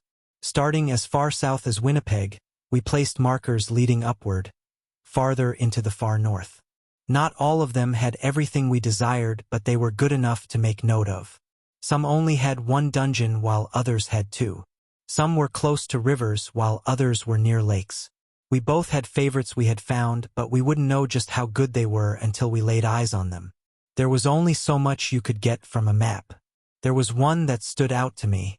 It was up there in distance, but it had everything I could want. It was farther north than most, but it looked perfect on the map. At some point, Abigail had joined us, and she chimed in as soon as we were finishing up. "How long is it going to take to get there?" Her statement poured cold water on our growing excitement. Austin's for the chance to explore and mine for the idea of my city, and she managed to stifle both. We traced the most recent marker we added running south through Canada, the entire length of Minnesota, southeast through both Wisconsin and Illinois, before cutting through Indiana and hitting the marker for where we were. As the line we traced grew longer, our faces fell. That would have been a multi-day trip even before the world grew. A little walking never hurt anybody. Austin tried to save some enthusiasm but wasn't that successful. We were in for a long trip. Chapter 136, Planning. We planned out our trip on the map for a while longer, but the markers were set and our destination was confirmed. The trip would take months, and that required an entirely different level of planning. My initial assumptions were that it would take around a week or two to get up to Minnesota, but the map showed how misguided that thought was. I was thinking in my sprinting speed and the distance from before the world grew, not the speed of carts and the long haul the Earth's growth turned it into. It quickly transitioned into a trek that we would need to be prepared for, and a lot more planning was required. Stopping points would need to be planned out. Where to get water and food needed to be considered. One of the first things we needed to do was figure out how far we could travel in a day. That decided almost everything else for our trip, and we wouldn't be able to know that until we set out. My plan for pulling the carts needed to be completely overhauled. If it was only a week or so, pulling them by hand didn't sound too bad. We had well over 30 people by now and only around 5 or 6 carts of material. It wouldn't be that hard to pull it. People with high strength especially. The warriors would be doing the heavy lifting, but magic could work as well, pushing the carts with whatever element you controlled. It was a mental exercise rather than a physical one, but doable nonetheless. Less than half of our mages had an element that could be used like that, but it was better than nothing. Fire and light would sooner burn the cart than push it. Also, during the trip, we needed to constantly be aware of our surroundings. Tracing out our path led us through some of the hot spots on the map where the mana was dense and plentiful. Monsters and beasts would be prevalent there, which we would need to look out for. I didn't miss much about the tutorial, but not having Kathy to scout for us was becoming increasingly frustrating. It was so much easier to have her birds up in the air keeping lookout rather than having people rove around. Plus, she would be able to tame a few animals to pull the carts for us. Thinking of her made me kick the ground in frustration. I had offered for her to join us, but she respectfully declined. While she was a college student here and lived here currently, she wasn't from here. She was from a few hours south, and she wanted to go down there to where her family and friends were. I didn't blame her, but it was frustrating to not have what she offered. Wait, what if we make a new Beastmaster? As soon as the thought flitted through, a light bulb went off in my head. We didn't need Kathy specifically, but the class that she had. We had information on how to get a few of the more common classes, but I wasn't sure if Beastmaster was in it. Even if it wasn't, trying to figure it out would pay dividends in the long run. Finding Abigail, who cataloged all of the information booklets we had brought with us, I quickly explained my idea. It's possible, but I don't remember reading about that class specifically. I'll look again, but I don't think it's in there, she said. You spoke with Kathy the most. Did she say how she got it? I asked, trying a different idea. I know she was a ranger first, but it wasn't clear what she did to jump to Beastmaster. I know it wasn't her G rank class, but her F rank one. So she went from ranger to something else, then to Beastmaster. Abigail said. That complicated things. If there was an intermediary class that had to be completed before Beastmaster, it would make it impossible to get one in a timely manner. Most people were past H rank already and had their first evolution under their belt. If they had to take the intermediary class for F rank, they wouldn't be able to evolve into a Beastmaster until E rank. So instead of becoming a Beastmaster at level 25, They wouldn't get the class until level 50. We would have to wait for them to get through over 25 levels before we received any benefits. While that wasn't the end of the world, it narrowed our search down significantly. We needed someone who had the ranger class lower than level 10 to raise up quickly, or someone below level 25 who wasn't that far deviated from a ranger class. Both would be hard to find. Also, all of that was on the assumption we could guide them to the Beastmaster class. It wasn't impossible to do, but it may end up taking more than one person to get the result we want, making the whole process take much longer. Why don't you talk with Gabriel to see if there were any in his tutorial? If we can find someone who is already a Beastmaster, it will make it a whole lot easier. Abigail added while I was thinking of how long it would take to raise somebody up. That's perfect. Before she could say anything more, I was off to find my wayward brother. The one time he isn't right next to me. Finding him wasn't hard, and I walked up to him while he was practicing his skills. He had different-sized chunks of ice revolving around him going at various speeds. It looked like a training exercise of some kind. It was still odd to see ice around camp that wasn't mine, but it was growing on me. He looked in deep concentration as he moved it all around but opened his eyes as I neared. Was there a Beastmaster in your tutorial? I asked quickly. He took a second to think about it before answering. There was someone similar, but I don't know if he was a Beastmaster specifically. He never had an army of them, but a few followed him around. He said. My hopes were rising. I asked a few more clarifying questions, but I wouldn't be able to go evaluate the man until Jonathan came back. He was still out tracking down his family, and he was supposed to return tomorrow at the latest. Gabriel said the man was a part of the knighthood, but he wasn't that high up in their leadership and usually stayed in the dungeon, remaining away from the conflict between the two guilds. I just hoped he would be easy to find. He could literally be anywhere inside the city, and he could have even left, going somewhere else. That was another thing we needed for our trip. A tracker of some kind would come in handy when the situation called for it. The only person we had that had any tracking ability was Hal, and that was only due to one skill. A low-rarity one at that. Getting someone specialized in tracking could go a long way to ease any future troubles we could face. Ugh, the problems keep coming. With the hope of securing a Beastmaster in the city, I still needed to prepare for the possibility of not finding him, or of being refused. Finding the man didn't cement his choice to join us. After having that idea pop up, a few other things I hadn't thought of arose and my day flew by. Little things we would need and jobs that needed to be filled. Everything needed attention, and I couldn't split myself to do it all. I didn't know how Abigail did it. Just keeping track of everything that was happening was a full-time job. I think fighting the waves was easier than this. Still, it was nice to start writing down what needed to be done before we set out. Getting it on paper helped keep track of it all. Carts were being made to carry our stuff, a Beastmaster needed to be searched for, a foraging profession or survivalist class would come in handy, a tracker of some kind. We wouldn't be able to fill every spot, but being on the lookout for people was good enough. We didn't need them, but they would make our life a lot easier, and the sooner we got them, the better. Similarly, I started thinking about the kinds of classes and professions we would need once we reached our destination. Builders, masons, carpenters, engineers, and architects were all required, and that was just for building the city. Crafters would be needed to make anything, and we would also need people to gather raw material. I had yet to meet a miner or lumberjack, but they were out there somewhere. I knew our numbers would grow as we ran across people along our trip, and some of the positions would be found, but the list was quickly exploding in length. When I first had the idea to found a city, I hadn't anticipated it being so hard. I didn't spend all day thinking about all of that, and I had time available to spend elsewhere. Mostly in the forge that Vinny put together. It wasn't as good as the one he used in the tutorial, but it got the job done. It was a temporary fix that we could both use while we were camped out here. It wasn't enough to break out my spirit fire that I got, but it was enough to use for smaller things. Vinny was working on something to make the construction and tear down easier so that he could bring it with us, but I focused on something else. He also wanted to play with his new spirit fire, but without a permanent forge to contain the energies, it would burn down anything nearby. Throughout the tutorial, my class was my main focus. Fighting the waves, growing stronger, getting as powerful as I could. That soaked up my attention, and my profession took a back seat. That wasn't a bad thing, per se, but it did make the two disproportionate. I didn't think I would ever excel at my profession as well as my class, but I didn't want to leave it too far behind. One of the main things I wanted to remedy was my skill rarities. While rushing to evolve and scrambling for experience, I let them remain at common and uncommon for far too long.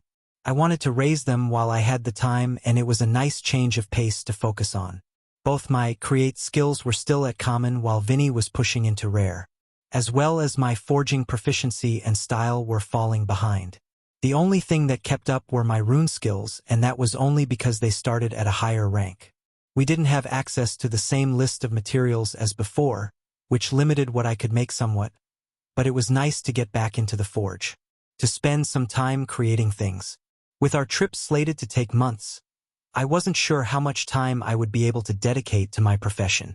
One of the first things I wanted to do was remake my armor. It was due for an upgrade, and I had long come up with ideas of what I was going to make. I even had the materials purchased ahead of time just for this occasion. The only thing I had to do before that was raise my skills a bit before beginning its creation. Both create armor, common, and forging proficiency, novice, boosted the final product, and I wanted to raise both skills before attempting my armor. It wouldn't be a huge improvement, but every little bit added up. Plus, with time to dedicate to material processing, I could saturate the metal I was going to use in mana with mana infusion C. We normally didn't have the time to spend on doing that before, but that changed now. There wasn't a fight to prepare for in a few days that I needed the new armor for, and I could spend some time making it the best I could without having a sword waiting to fall over my head. Mana infusion C worked to saturate the material you were going to use in mana to improve its grade. Material grades weren't broken into strict ranks like classes were. There weren't F-rank materials or E-ranked materials. Materials followed the same grading system as equipment, which made it harder to divide them into strict ranks. It was possible, according to essence and mana level, to divide out materials into strict ranks like classes and race, but that led to confusion down the line when material grade and equipment grade were different. There was so much you could do during the crafting process to improve upon the materials used, which made the ranking system a bit more blurry than dedicated ranks. Materials with an essence level in F rank used by experienced smiths, treated with solutions from experienced alchemists, enchanted or engraved by experienced enchanters or runesmiths, could be pushed well past where its material was initially ranked if it was broken into the same grade as classes. It could possibly be ranked higher than certain D-rank materials if they were handled poorly and used by a novice blacksmith without any additional material processing. That was why equipment wasn't broken into strict ranks and materials had to follow suit, or it would confuse things. Having them be different was too much of a headache to keep straight. While the lines were harder to draw, that didn't mean there weren't lines. There was a stopping point in how far you could push low-ranked materials, and that stopping point created 3 distinct brackets. They were normally referred to as the low ranks, middle ranks, and high ranks. From level 1 to 200 was the first bracket, 200 to 500 for the second, and 500-1000 for the last. It was insanely confusing at first, but it wasn't that difficult to remember.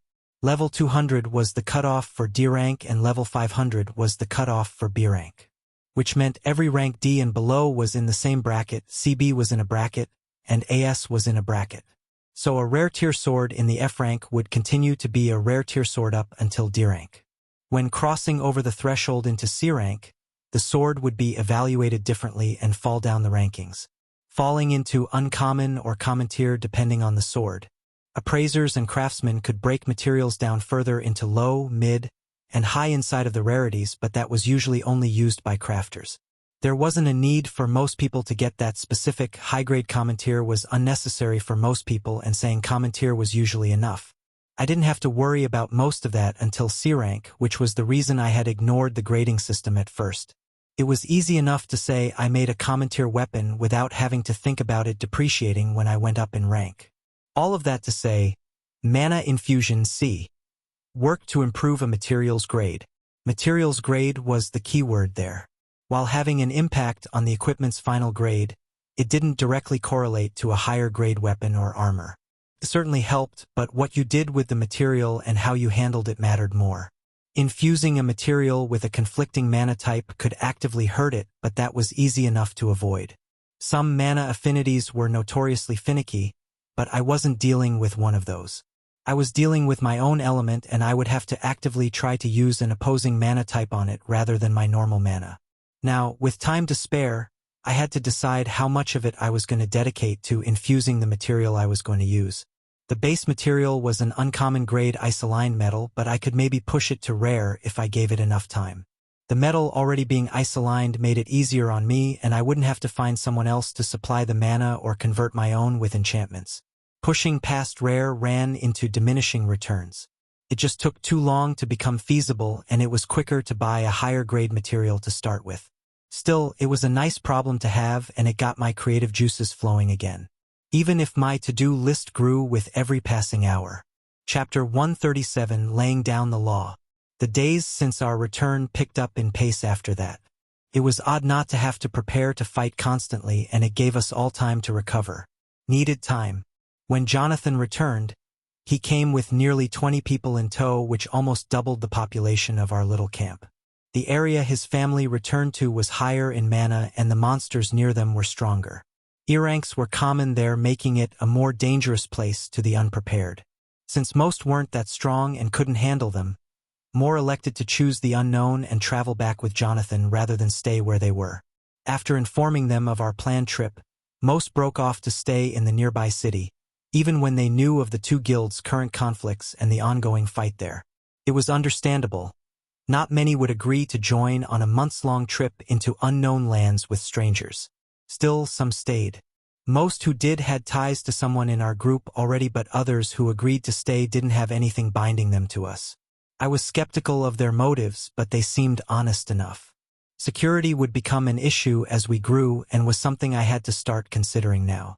It was best to be prepared for something to happen now rather than try and fix an issue after it occurred. Lay down the law so that no one could claim ignorance. Which was the sort of thing better done in the beginning, which was what I did. While telling them of our plans, I also told them of the laws I had come up with and their subsequent punishments. My aim to build a city made me form them a while ago. After long talks with my father and nights spent thinking about it, it was hard not to think back on the punishment I carried out for the thieves while conveying them, or the talks with my father about this subject. The former for its unpleasantness, and the latter, that just made me sad. The response to what I said was mostly shock and surprise. I laid it out plainly and bluntly so there would be no confusion. Most of what I had come up with was common sense. Little things that everyone knew not to do but required to be said anyway. Those were normally punished by fines or manual labor. With the new currency, I didn't have a good picture of what something was worth yet, but the fine amount could be changed later. Plus, people hadn't had a chance to make any money yet, so there was another method added as punishment. Manual labor sounded harsher than it was. With stats being what they were, it wasn't like the slave labor of the past. At least that wasn't what I was going for. As of yet, not a lot of things required that kind of manual labor, but I formed the laws with the premise of running a city in mind, not a caravan. Once we got up and running, there would be plenty of labor to go around, and it would come in handy then. That was mostly for people who didn't have that much money and couldn't pay the fine. I wasn't going to make them do backbreaking labor or anything dangerous, just work off the crime they had committed with sweat rather than coin. With the smaller infringements out of the way, the big stuff was the only thing left. Watching the faces in the crowd change when it went from fines and labor to limb removal and the death penalty was stark. Theft or anything in the same family. Scams, fraud, dishonest dealings, and such carried with it the cost of a hand. Keeping with the punishment we had already established. The healers we had could already regrow limbs, so it wasn't that large of a punishment, but it felt fitting. As healers got better, that may need to change, but for now, a hand was enough. It would also carry a monetary penalty, but that was secondary to the limb. The death penalty was what most people were aghast at. It was working its way out of the legal system before the system arrived, but now it was back in full force. I was not a government, nor was I a large faction spanning land the size of a country. I didn't have the ability or facilities to hold people for extended periods of time in prison. Life in jail wasn't really something I could enforce. Nor did we have the people to spare to stand guard. That may change in the future, but I didn't think it was likely. We were at a rocky time right now and firm rules were required. Life in prison was a mercy we couldn't afford. People who murdered and killed during this time period were better off not continuing their stay on Earth. While harsh, that punishment was reserved only for the harshest of crimes. Plus, some crimes deserve death. The mindbreaker came to mind when thinking along those lines. I didn't glorify it or try and downplay what it was. It would make me a killer, I knew that, but that was something I had come to terms with. Some would disagree, but they were welcome to. I wouldn't force anyone to see things my way, and they were free to leave. A city without laws was better off not being a city. People reacted differently, but I felt good about getting that part over with. It was the bad side of leadership, and it was nice getting it out of the way now. The next hard part would come when someone finally broke one of them. If they thought I was joking or I would go easy on them for their first offense, they were in for a harsh reality check. They would learn I was a man of my word. Other than the unpleasantness of doing what was needed, Jonathan's return let me do something I was looking forward to. My affinity was in dire need of an upgrade. Eating the fruit was similar to consuming my bloodline. It was painful but not overly so. The energies inside the fruit exploded out inside my body once it was consumed, and I could feel as it worked through every inch of me. It was similar to my body refining in that it held both ice and wind inside of it. It was skewed toward the ice and cold side rather than the opposite, which was where they differed. It worked on more than just my body, though. I felt it reach past and into my core, where it felt like my spiritual anchor was housed. It spread throughout my spirit the same as it had my body, and it changed the ice it used to hold into the Arctic. It saturated every part of me in Arctic energies and forced my body and spirit to change and resonate with it. Where it once only resonated with ice, it grew and deepened. My connection with the ice and cold grew, and wind was added into the fold. It was like placing two tuning forks next to each other of the same frequency. One that was ringing brought the nearby fork in line with the frequency it was giving off. The fruit rang inside me, and I changed to match its tone. The slow process made me immovable while it was occurring, and it took several days to complete. While I was under, the rest of my family prepared for our journey. Carts were built and provisions were stashed away. What animals were near were hunted, and what plants that were edible were foraged. We dried what we could and ate what we couldn't. A full cart was dedicated solely for food storage, and that would soon become two if people kept joining. My senses were entirely focused on what was happening internally as things progressed around me. Austin. Point of view. Their return to Earth was like a breath of fresh air. One Austin hadn't known how badly he needed until he experienced it. The mounting pressure released and he felt free again. Just the initial scouting of the area brought him more joy than he had experienced in the past week. Earth had changed so much and everything was new. The city he lived in was fundamentally altered. The terrain heaved up in some places and smashed down in others. The trees were different along with the plants. They had a vibrancy and life to them that they hadn't before, positively glowing compared to their mundane counterparts from before. The animals didn't charge at him with reckless abandon either and scurried about like animals should. They behaved how they would have before the system instead of the aggressive manner in the tutorial. It was yet another breath of fresh air. He could feel his profession growing by the minute as he explored lands for the first time that no human had laid eyes on. No one had set foot here, and it was him who had done so first. His skills worked to nudge him to places unseen and sights he couldn't even dream of before. He had traveled farther away than he should have, but Chris was there to take care of anything. Austin could barely comprehend the entirety of the changes. One of the biggest was that plants weren't as docile as before. Along his journey one came at him with snaking vines, seeking to capture and strangle him while dragging him back to the plant's roots. His surprise was so great that it had nearly been on him before he reacted. It couldn't hold up against his skills and was promptly burnt to a crisp, but the fact plants had changed so much made him excited. The possibilities alone were endless. When training with Rachel, one of the things she stressed the most was improving his mana sense. Rachel swore by it and constantly pestered Chris to practice it. Austin, by sheer proximity, caught some heat for his as well. She claimed that it was the most important skill to train, and he believed her now. Spots of odd mana density or interrupted flows revealed hidden beasts that even his eyes couldn't see. Invisibility. Stealth and ambush predators had evolved to become invisible to the naked eye. Even if one got the jump on him and left a nasty wound, he couldn't keep the grin off his face at their appearance. Their return was everything he could have imagined, and it had been less than a week. Plus, this was one of the lowest mana areas around. What kind of things would be in the hot spots? What would the dungeons be like? The closest one was calling his name, but he didn't allow himself to be swayed. He could afford to travel a bit farther away in the name of scouting, but a multi-day trip toward the southwestern dungeon was too much, even for him. He would get his chance at a dungeon soon anyway. There were many on the way they had planned. He may have nudged their path a few times to hit them, but he was fairly certain Chris knew what he was doing. Him going along with it was permission enough. Austin didn't doubt Chris wanted to see what they were just as much as him. The stories that Gabriel had told made his blood pump faster. Floors to explore and treasures to find. No one was certain if the dungeon from the tutorial would be the same as dungeons now, but they couldn't be that far apart. It wouldn't make sense for a tutorial to introduce a dungeon only for it to be wildly different than what they actually were. Their tutorial, as odd as it was, didn't venture that far away from reality. Austin still remembered the description from the first day they were there. Category: Area Defense. Modified. It was based on the civilization pylons and introduced them to pylon ownership. Waves would be sent and upgrade challenges needed to be completed. It was what their tutorial was meant to teach them: city ownership. Gabriel's tutorial was described as Category: Dungeon Delving. It didn't take a genius to guess what theirs was meant to teach them.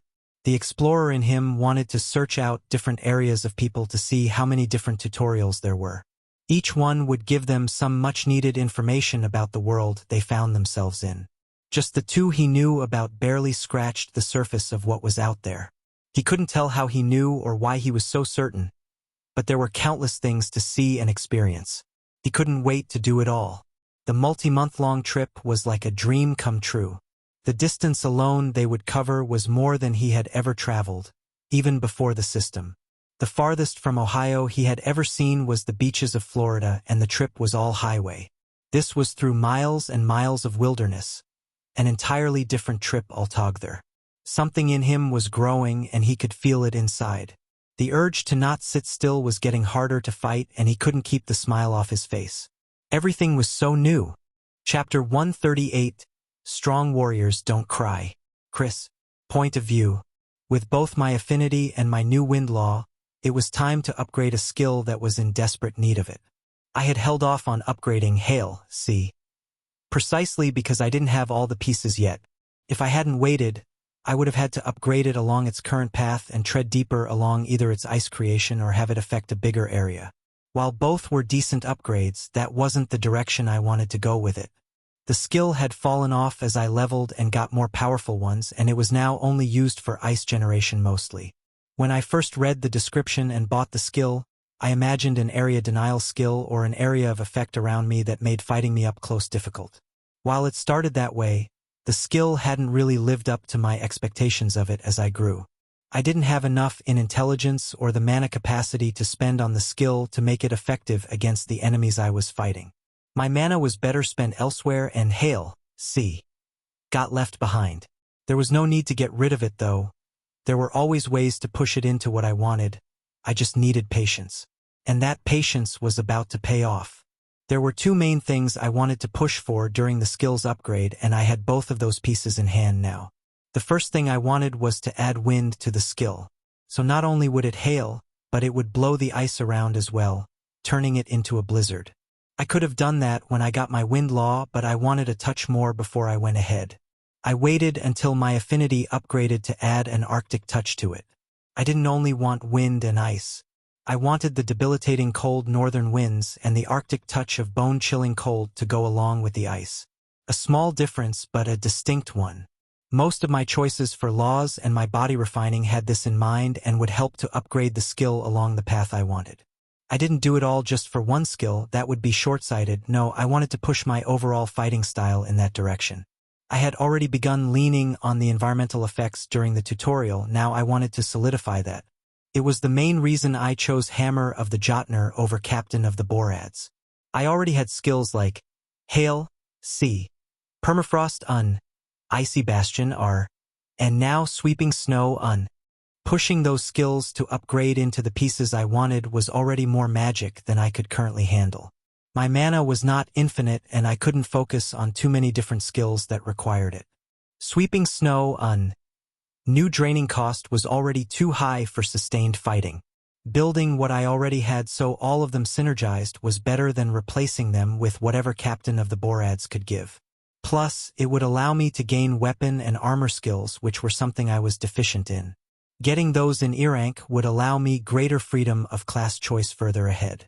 Covering all of my bases now so I could branch out later. My end goal was to be a walking calamity. To fight on any scale, big or small, and be dominant. Dominant in a way it didn't need to be explained.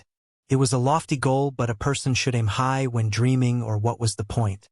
Pushing my wind law into the skill was trivial at this point, as I had ample experience doing so with my ice law, and the Arctic touch came from my new affinity. My affinity colored everything I touched anyway. All it needed was a push, and it would influence it a bit more. I used my ice law sparingly during the upgrade as I wanted more of a wind effect, but I did touch on the pervading cold aspect of it to boost the cold as much as possible. Both my Arctic affinity and pervading cold aspect could add to some truly desolate temperatures, and I loved it. As I pushed everything into the skill, it began to change. I was in an out-of-the-way spot for the upgrade, and the forest did not like what I was doing to it. Hail C morphed as I pushed against its bounds as the wind began to pick up at my prompting. The cold came next, and the two integrated seamlessly with the ice already falling from the sky. Trees groaned and popped at the sudden temperature drop, and their leaves whistled in the wind. The skill chimed in upgrade as soon as I activated the modified version. But it wasn't yet what I wanted. It took the wind effect, but it didn't really get the cold I was going for. You have upgraded a skill. Hail, Common, Blizzard, Uncommon. It took Hail and added wind to it with only a marginal upgrade to its temperature. While that was good, it wasn't at the level I wanted. It was only a bit nippy right now, and I wanted more. I assumed that the upgrade to Uncommon could only do so much and continued pushing on the skill toward Rare. This time, I pushed hard on the cold aspect. Both my law and affinity flooded the skill, and I drew on what I knew from Permafrost to help. This time, Glacial Presence kicked in, and I felt my stats rise as the area plunged colder. When planning, I thought of the idea of merging the two together, Permafrost and Hail C, now Blizzard but held off for now. I wanted to save that option for later when I had more pieces to put together.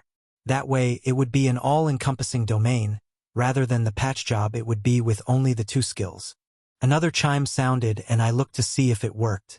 You have upgraded a skill. Blizzard, Uncommon, Desolate Blizzard, Rare. Took everything I wanted it to. The skill expanded from only conjuring ice and now conjured something closer in line with my Sweeping Snow, It wasn't the same, and it was majority chunks of ice rather than sharpened snowflakes, but it wasn't the lumps they used to be. It became streamlined and flew around from the conjured wind at higher speeds. Plus, even though wind took a secondary focus in this upgrade, the winds whipped inside the skill. Branches bent and snapped inside the radius, and if I didn't have a resistance to it, the wind chill alone would make everything difficult. It was perfect. With that upgrade, there were only two class skills left in the common rarity, Identify and Identify Block. Both skills required a perception aspect to upgrade that I didn't have and wouldn't be getting anytime soon. It was most likely easier to buy the upgraded skill from someone once Earth's economy got up and running. Both skills were common drops from dungeons, and while the upgraded ones were rarer, not overly so. While the store from the tutorial would be gone, pylons all around the world could buy and sell things on a connected platform. The system took a hefty fee to facilitate such a trade, but for certain goods, it was worth it. Buying food or materials in such a way would quickly see a city bankrupt, though if not done in moderation.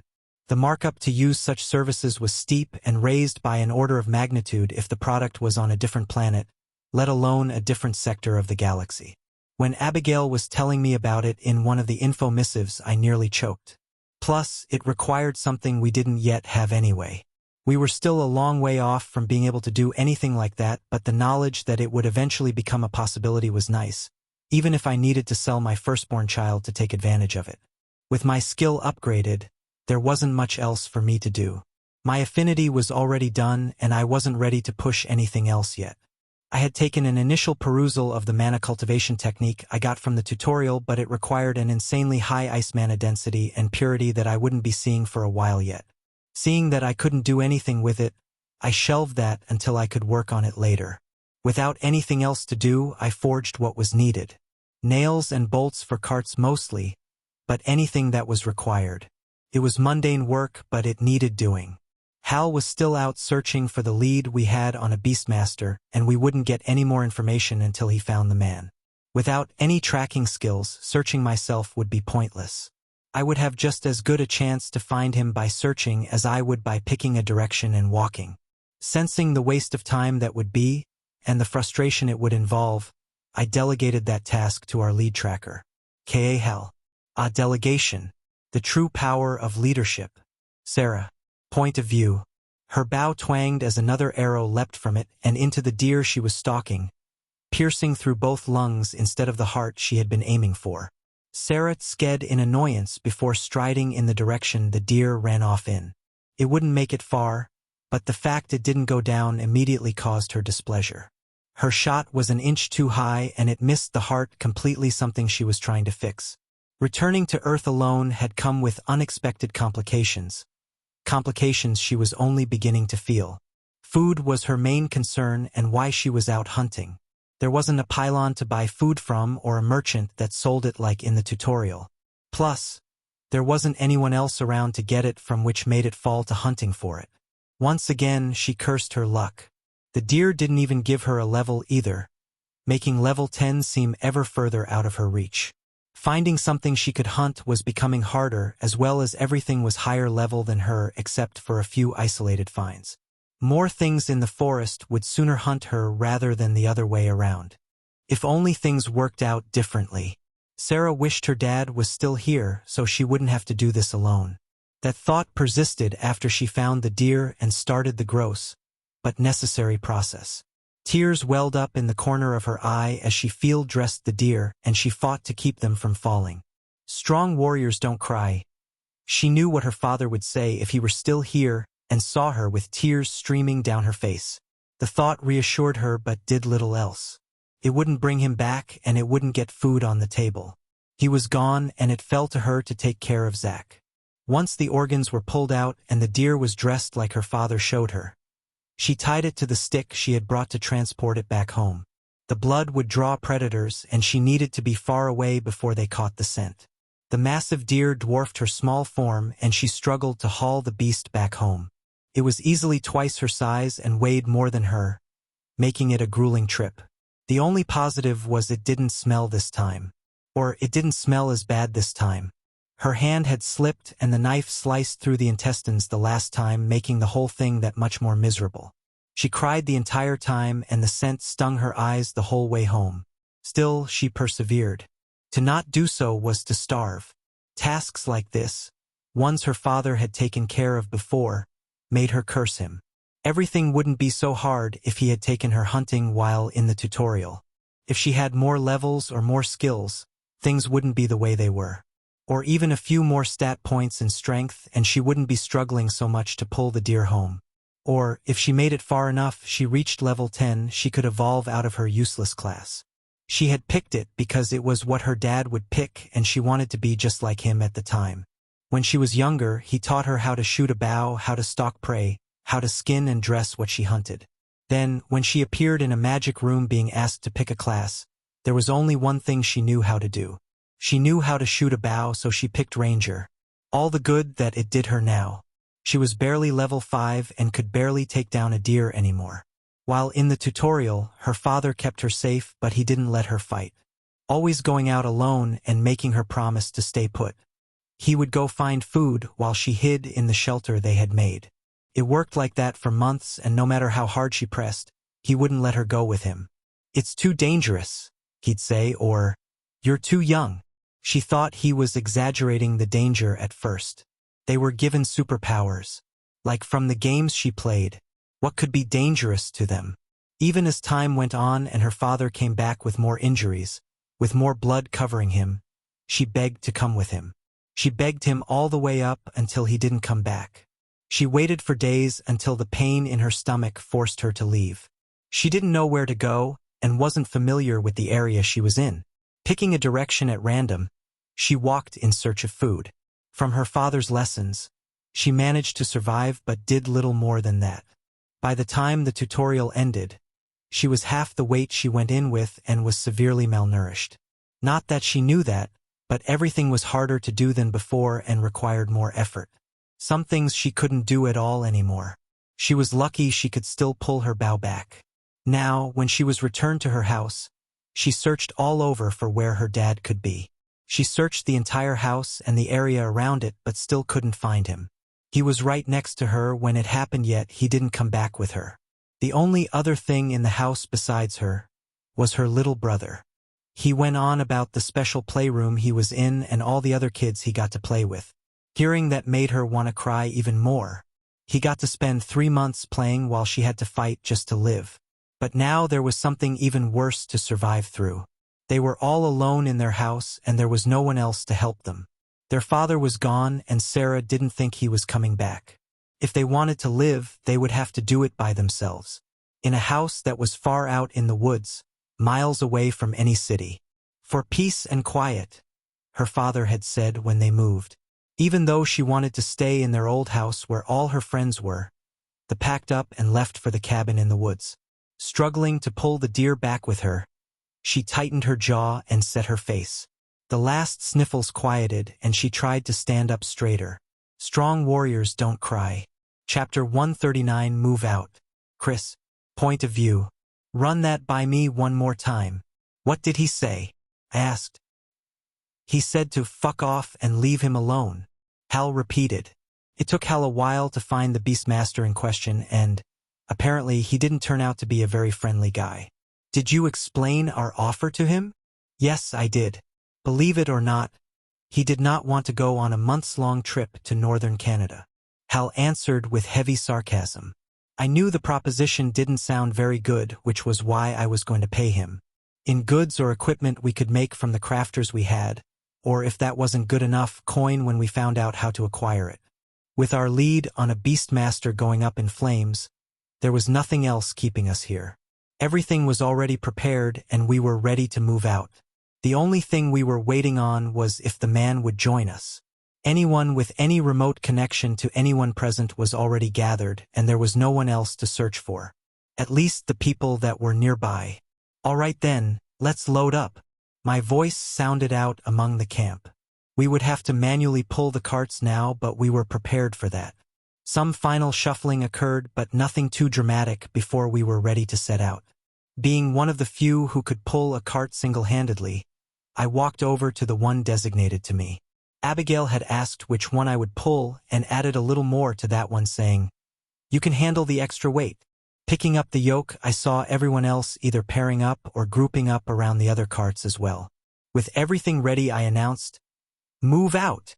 Knowing mine carried a little extra weight, I pushed on the yoke a bit harder but kept it relatively light. I didn't want to break the cart after all. The cart didn't move. Seeing that, I squatted down to give it some more oomph.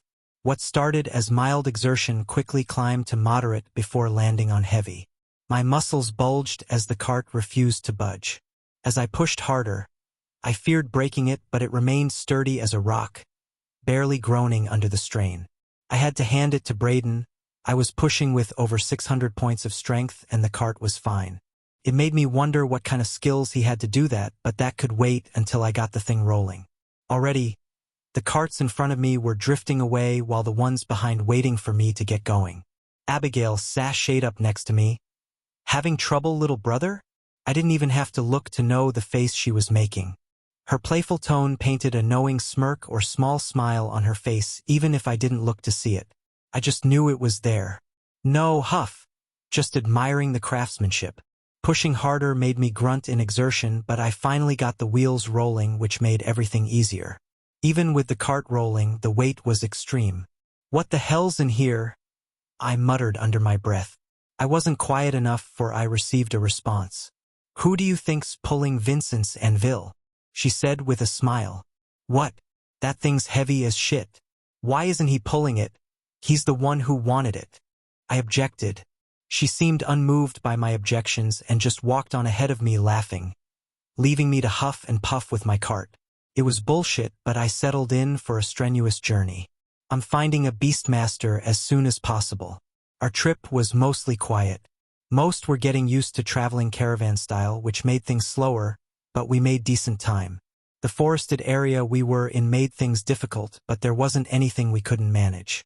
We began our journey heading northwest, diagonally through Indiana and towards where Chicago used to be. The terraforming caused the geography to change, and the land connection between Michigan and Canada was cut off, forcing us to go around. From the map, we were in for a few more days of forest travel before it opened up into plains. I was curious to see what the old farmland turned into. Would it have monstrous corn and soybeans? The tutorial started in mid-March, so there would be at least a few farms that had already planted. That would change as we traveled north and the planting season moved back. But for now, we were hopeful some crops were there to forage. Animals would have eaten most of it, but we would keep an eye out for anything we could take. We wouldn't be getting a better chance to stock up on vegetables than now. Fruit was in season as well, and we were already finding different ones to pick along the way. All of them went through our resident taste tester first before we stocked them for everyone's consumption. I couldn't tell if Mitchell hated being called Mitchie more or being called our taste tester. What exact day it was wasn't clear, and people argued over it while we traveled. We knew it was mid-June in general, but how much longer would summer last and fruit be available? We could obviously count the days we were gone and figure out what day it was based off of that, but we didn't know if things had changed. Was the orbit the same? Would the seasons remain the same? Nothing we read indicated that the orbit was altered in any way, but the planet more than doubled in size, which was bound to cause some orbital issues, especially with the moon, let alone other planetary bodies. If Earth grew, its gravity would grow and the moon would be pulled closer and eventually collide. I was no astronomer, but I couldn't help but peek at the moon at night to catch if it got bigger. We had to assume that the system would keep that from happening, but there was no guarantee of that being the case. Leading from that assumption, Earth's orbit could have changed and our calendars would be useless, making counting the days pointless.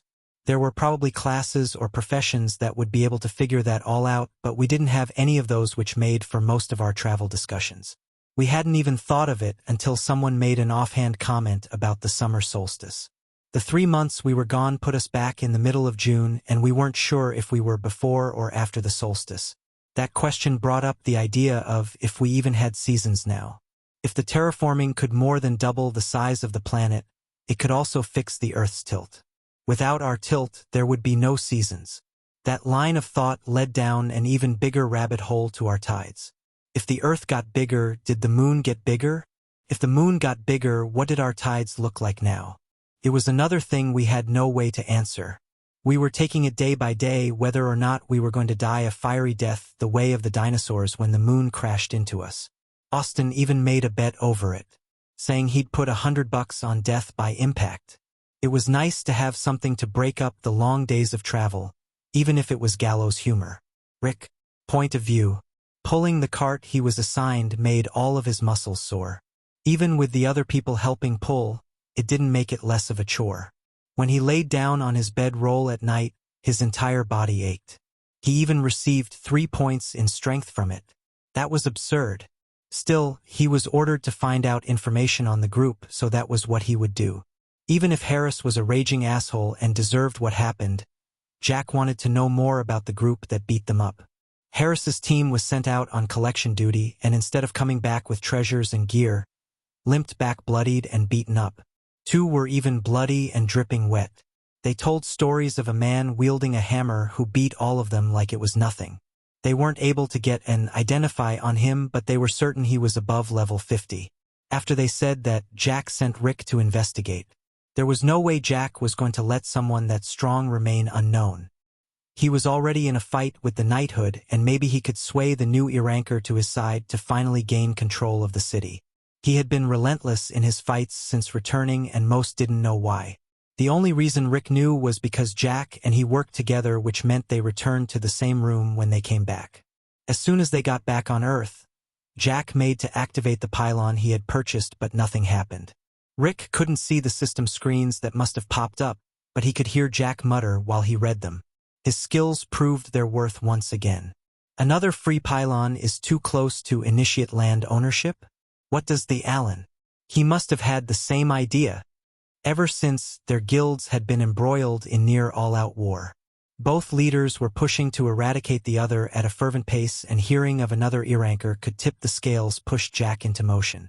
Rick had been skeptical about Harris's claims at first, but he sure as hell wasn't now. He had thought the claims of another E-rank were blown out of proportion until he laid eyes on the man. And not only was there another E-rank, there were 6 of them. He had been lucky and infiltrated a group that joined up with them, giving him easy access, but now he was doing everything he could to blend in. These people were way above him, and he could die if he wasn't careful. Without wanting to draw attention, he played along when they made to leave and constantly looked for a way to sneak away without anyone noticing. 2 E-ranks were constantly out scouting, and he needed a way out without running into them. At this point, it wasn't for Jack anymore, it was purely for survival. He waited until the dead of night when everyone was fast asleep from the hard day of travel and snuck out of camp. He pulled on all of his skills to remain quiet and unseen, and could only pray he remained so. While others were clueless or worse, ignorant of the possibility, she was not. It was not hard to locate the one who didn't belong, and it was easier still to watch him while remaining unnoticed. While she trusted the leader of this caravan when it came to an upfront battle, he was lacking in other ways. Ways she would have to rectify. Her family was now among the caravan's occupants, and she was not going to allow infiltrators to run amok. While she disliked the necessity of her profession, it was just that. A necessity. It had proven itself over and over again, and it was even higher level than her class. If that didn't show how useful it was, she didn't know what did. She followed the little rat with her senses and tracked where he was going. She had to leverage some of her skills during the process, but it went over without notice. She would let him run back to the nest for now. That way she knew who it was she had to deal with. Then, if it was needed, she would take action. All in the name of love, of course. The things she did for family.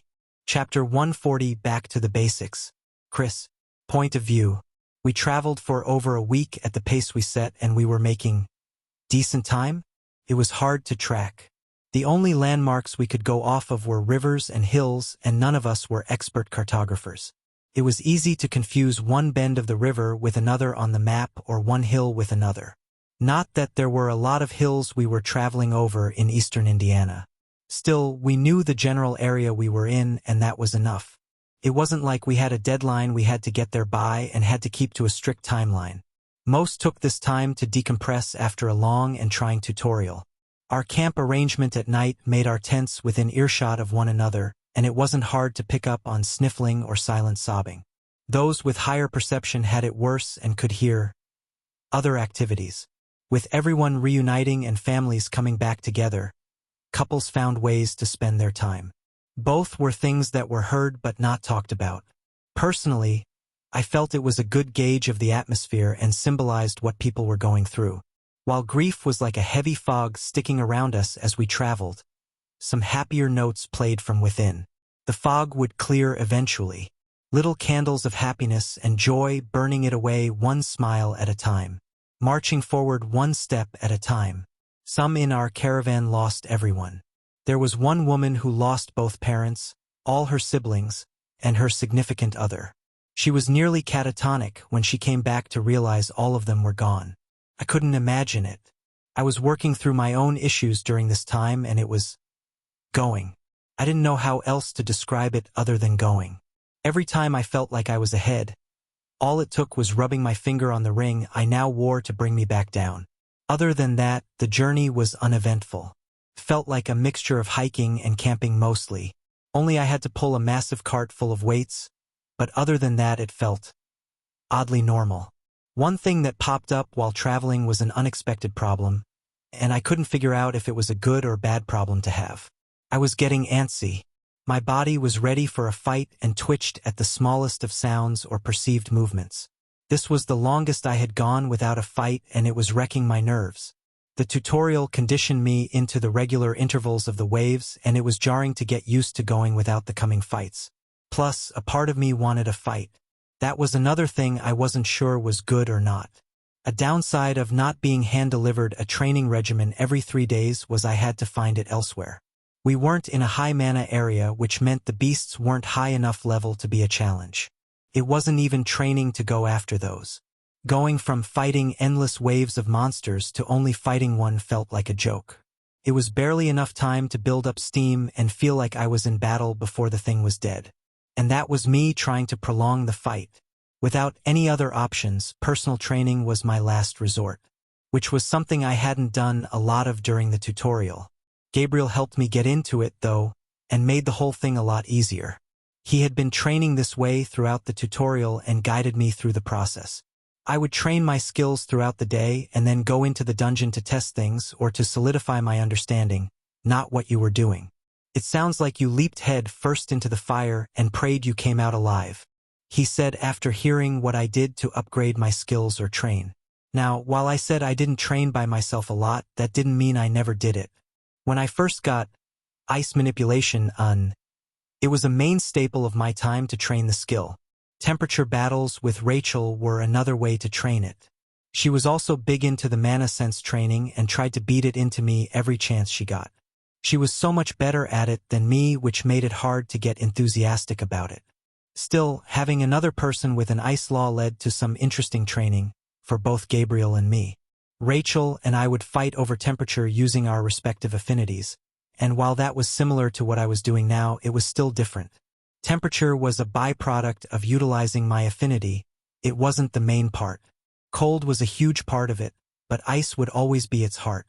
She and I fought over the effects of what our affinity had on the environment, but Gabriel and I fought over the ice itself, both grasping and battling over control of our element.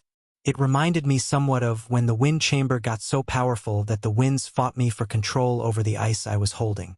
It was like having two drivers of the same car fighting to go different directions at different speeds, and it worked wonders for my control. One of the biggest things I gained out of training with my brother so far wasn't even my increasing control, but something different entirely. I still remembered a few days ago when I came to him for help the first time. "You need help training?" he said incredulously. "But you're already stronger than me. What could I help you with?" Most of my training came in the form of combat, and that isn't really an option anymore. We won't hit our first dungeon for another week, and I don't want to sit around doing nothing during our breaks, I said. Some of our members weren't as high level or didn't have as high endurance as the rest, making us stop more frequently for breaks and the like. Meals were another that we stopped for, or when we hit an area that had things for us to harvest. Food was the reason we had to stop most often, and harvesting it took a while. But there were a few other things we picked up on the way. With the dominating wood and plant mana of the forests, Mitchell and Braden both located a few trees that stood out from the rest for harvesting. They usually made those into the axles of the carriages because of their increased strength and mana content. While I could help them with that, most everyone else spent time doing other things during our downtime. I dabbled in the travel forge that Vinny cobbled together, but that wasn't really the best use of my time. Vinny did the best he could with what he had, but it was a pain to do anything in. Even simple nails were frustrating to get through, let alone higher-grade equipment. He was making adjustments and working with Braden when he had the time, but it was a slow process. Braden's time was mostly spent fixing the carts or spare parts to help him create a better travel forge. Others, Gabriel and a vast majority of the combat-focused members, spent it training. Everyone knew the brief respite we had been granted wouldn't last forever, and we would eventually be called to battle again. The only question was how long until that happened, which was the main reason I found myself asking Gabriel for help. He trained in such a different way than me, and I felt it would be beneficial to see what he had to say. "All right, I guess I can show you what I usually do," he said, nodding with conviction. "Let's start by creating some ice." I followed his direction and fed some mana into Desolate Blizzard, R. While the skill had upgraded, it still held the functions it used to. Just like Icy Bastion, R. could still be used like Ice Wall, C. Desolate blizzard R. Could create ice like hail C. The skill took my mana and began to drop shards of ice in the area I selected, but it didn't even last a second before Gabriel was waving me off. No, no, no, not like that, he said, trying to get me to cancel the skill. I looked at him puzzled. What do you mean? You said create some ice. I was creating ice. Yes, I said to create ice, but not through a skill. That's cheating, he said animatedly, waving his hands at the conjured ice falling from the sky. That made me thoroughly confused. What do you mean cheating? That's how I've always done it. I can't just conjure it from thin air, I said sarcastically. Now it was his turn to be confused, and he cocked his head to the side. What do you mean you can't? Wasn't that one of the first skills you learned? It took me a second to comprehend what he said, and I frowned. No, I assume you don't mean my literal first skill and you mean first ice skill, but no, it was ice wall, I answered, remembering back to the first ice-related skill I received. It wasn't even from my class or anything. It was one I bought from the store. It was kind of ironic. Not a literal skill, I mean personal skill, he said, emphasizing one over the other but saying the same thing. I don't understand the difference. One you just shove mana into for the effect to happen. The other you personally conjure without the crutch of a skill. There's a big difference. Creating ice without the aid of a skill was one of the first things I learned how to do. He started to get worked up over it, so I just nodded along. I did manage to sneak in a question before his rant got too far, and was one I thought was strongly relevant. But what's the point? Why learn how to do it without the skill if the skill already does it? He looked physically attacked when I said this. Anyone can get an ice-creating skill and just magic up some ice. It takes true skill to make it from personal ability. I'm not sure and haven't tested it enough, but I think it's designed to be that way. There are a bunch of reasons to do it without the skill. With enough practice, you could be faster at it, creating it quicker than sending mana through the skills and having it make ice. What if you aren't able to use the skill? I haven't seen anyone with the ability to block skill usage, but with how big the world is, that might be a thing. I know certain enchantments can block skill usage, which makes me believe people could have that ability. The ice is also stronger if you make it personally. Well, not at first, but that doesn't count. Have you noticed that the strength of the ice used depends on the rarity of the skill when you let the skill make it? He asked and waited for me to answer expectantly. That part was true and something I had noticed. Almost all the ice I used for battle came from Hail C, which was a common skill at the time. It worked fine for my purposes, and if I needed something stronger, I empowered it with my law or spirit. But I did notice that Icy Bastion or its less upgraded version Ice Fortress, created stronger ice. Plus, Frost Armor also created stronger ice than Hail C. I noticed it most when using Shatter on different pieces of ice.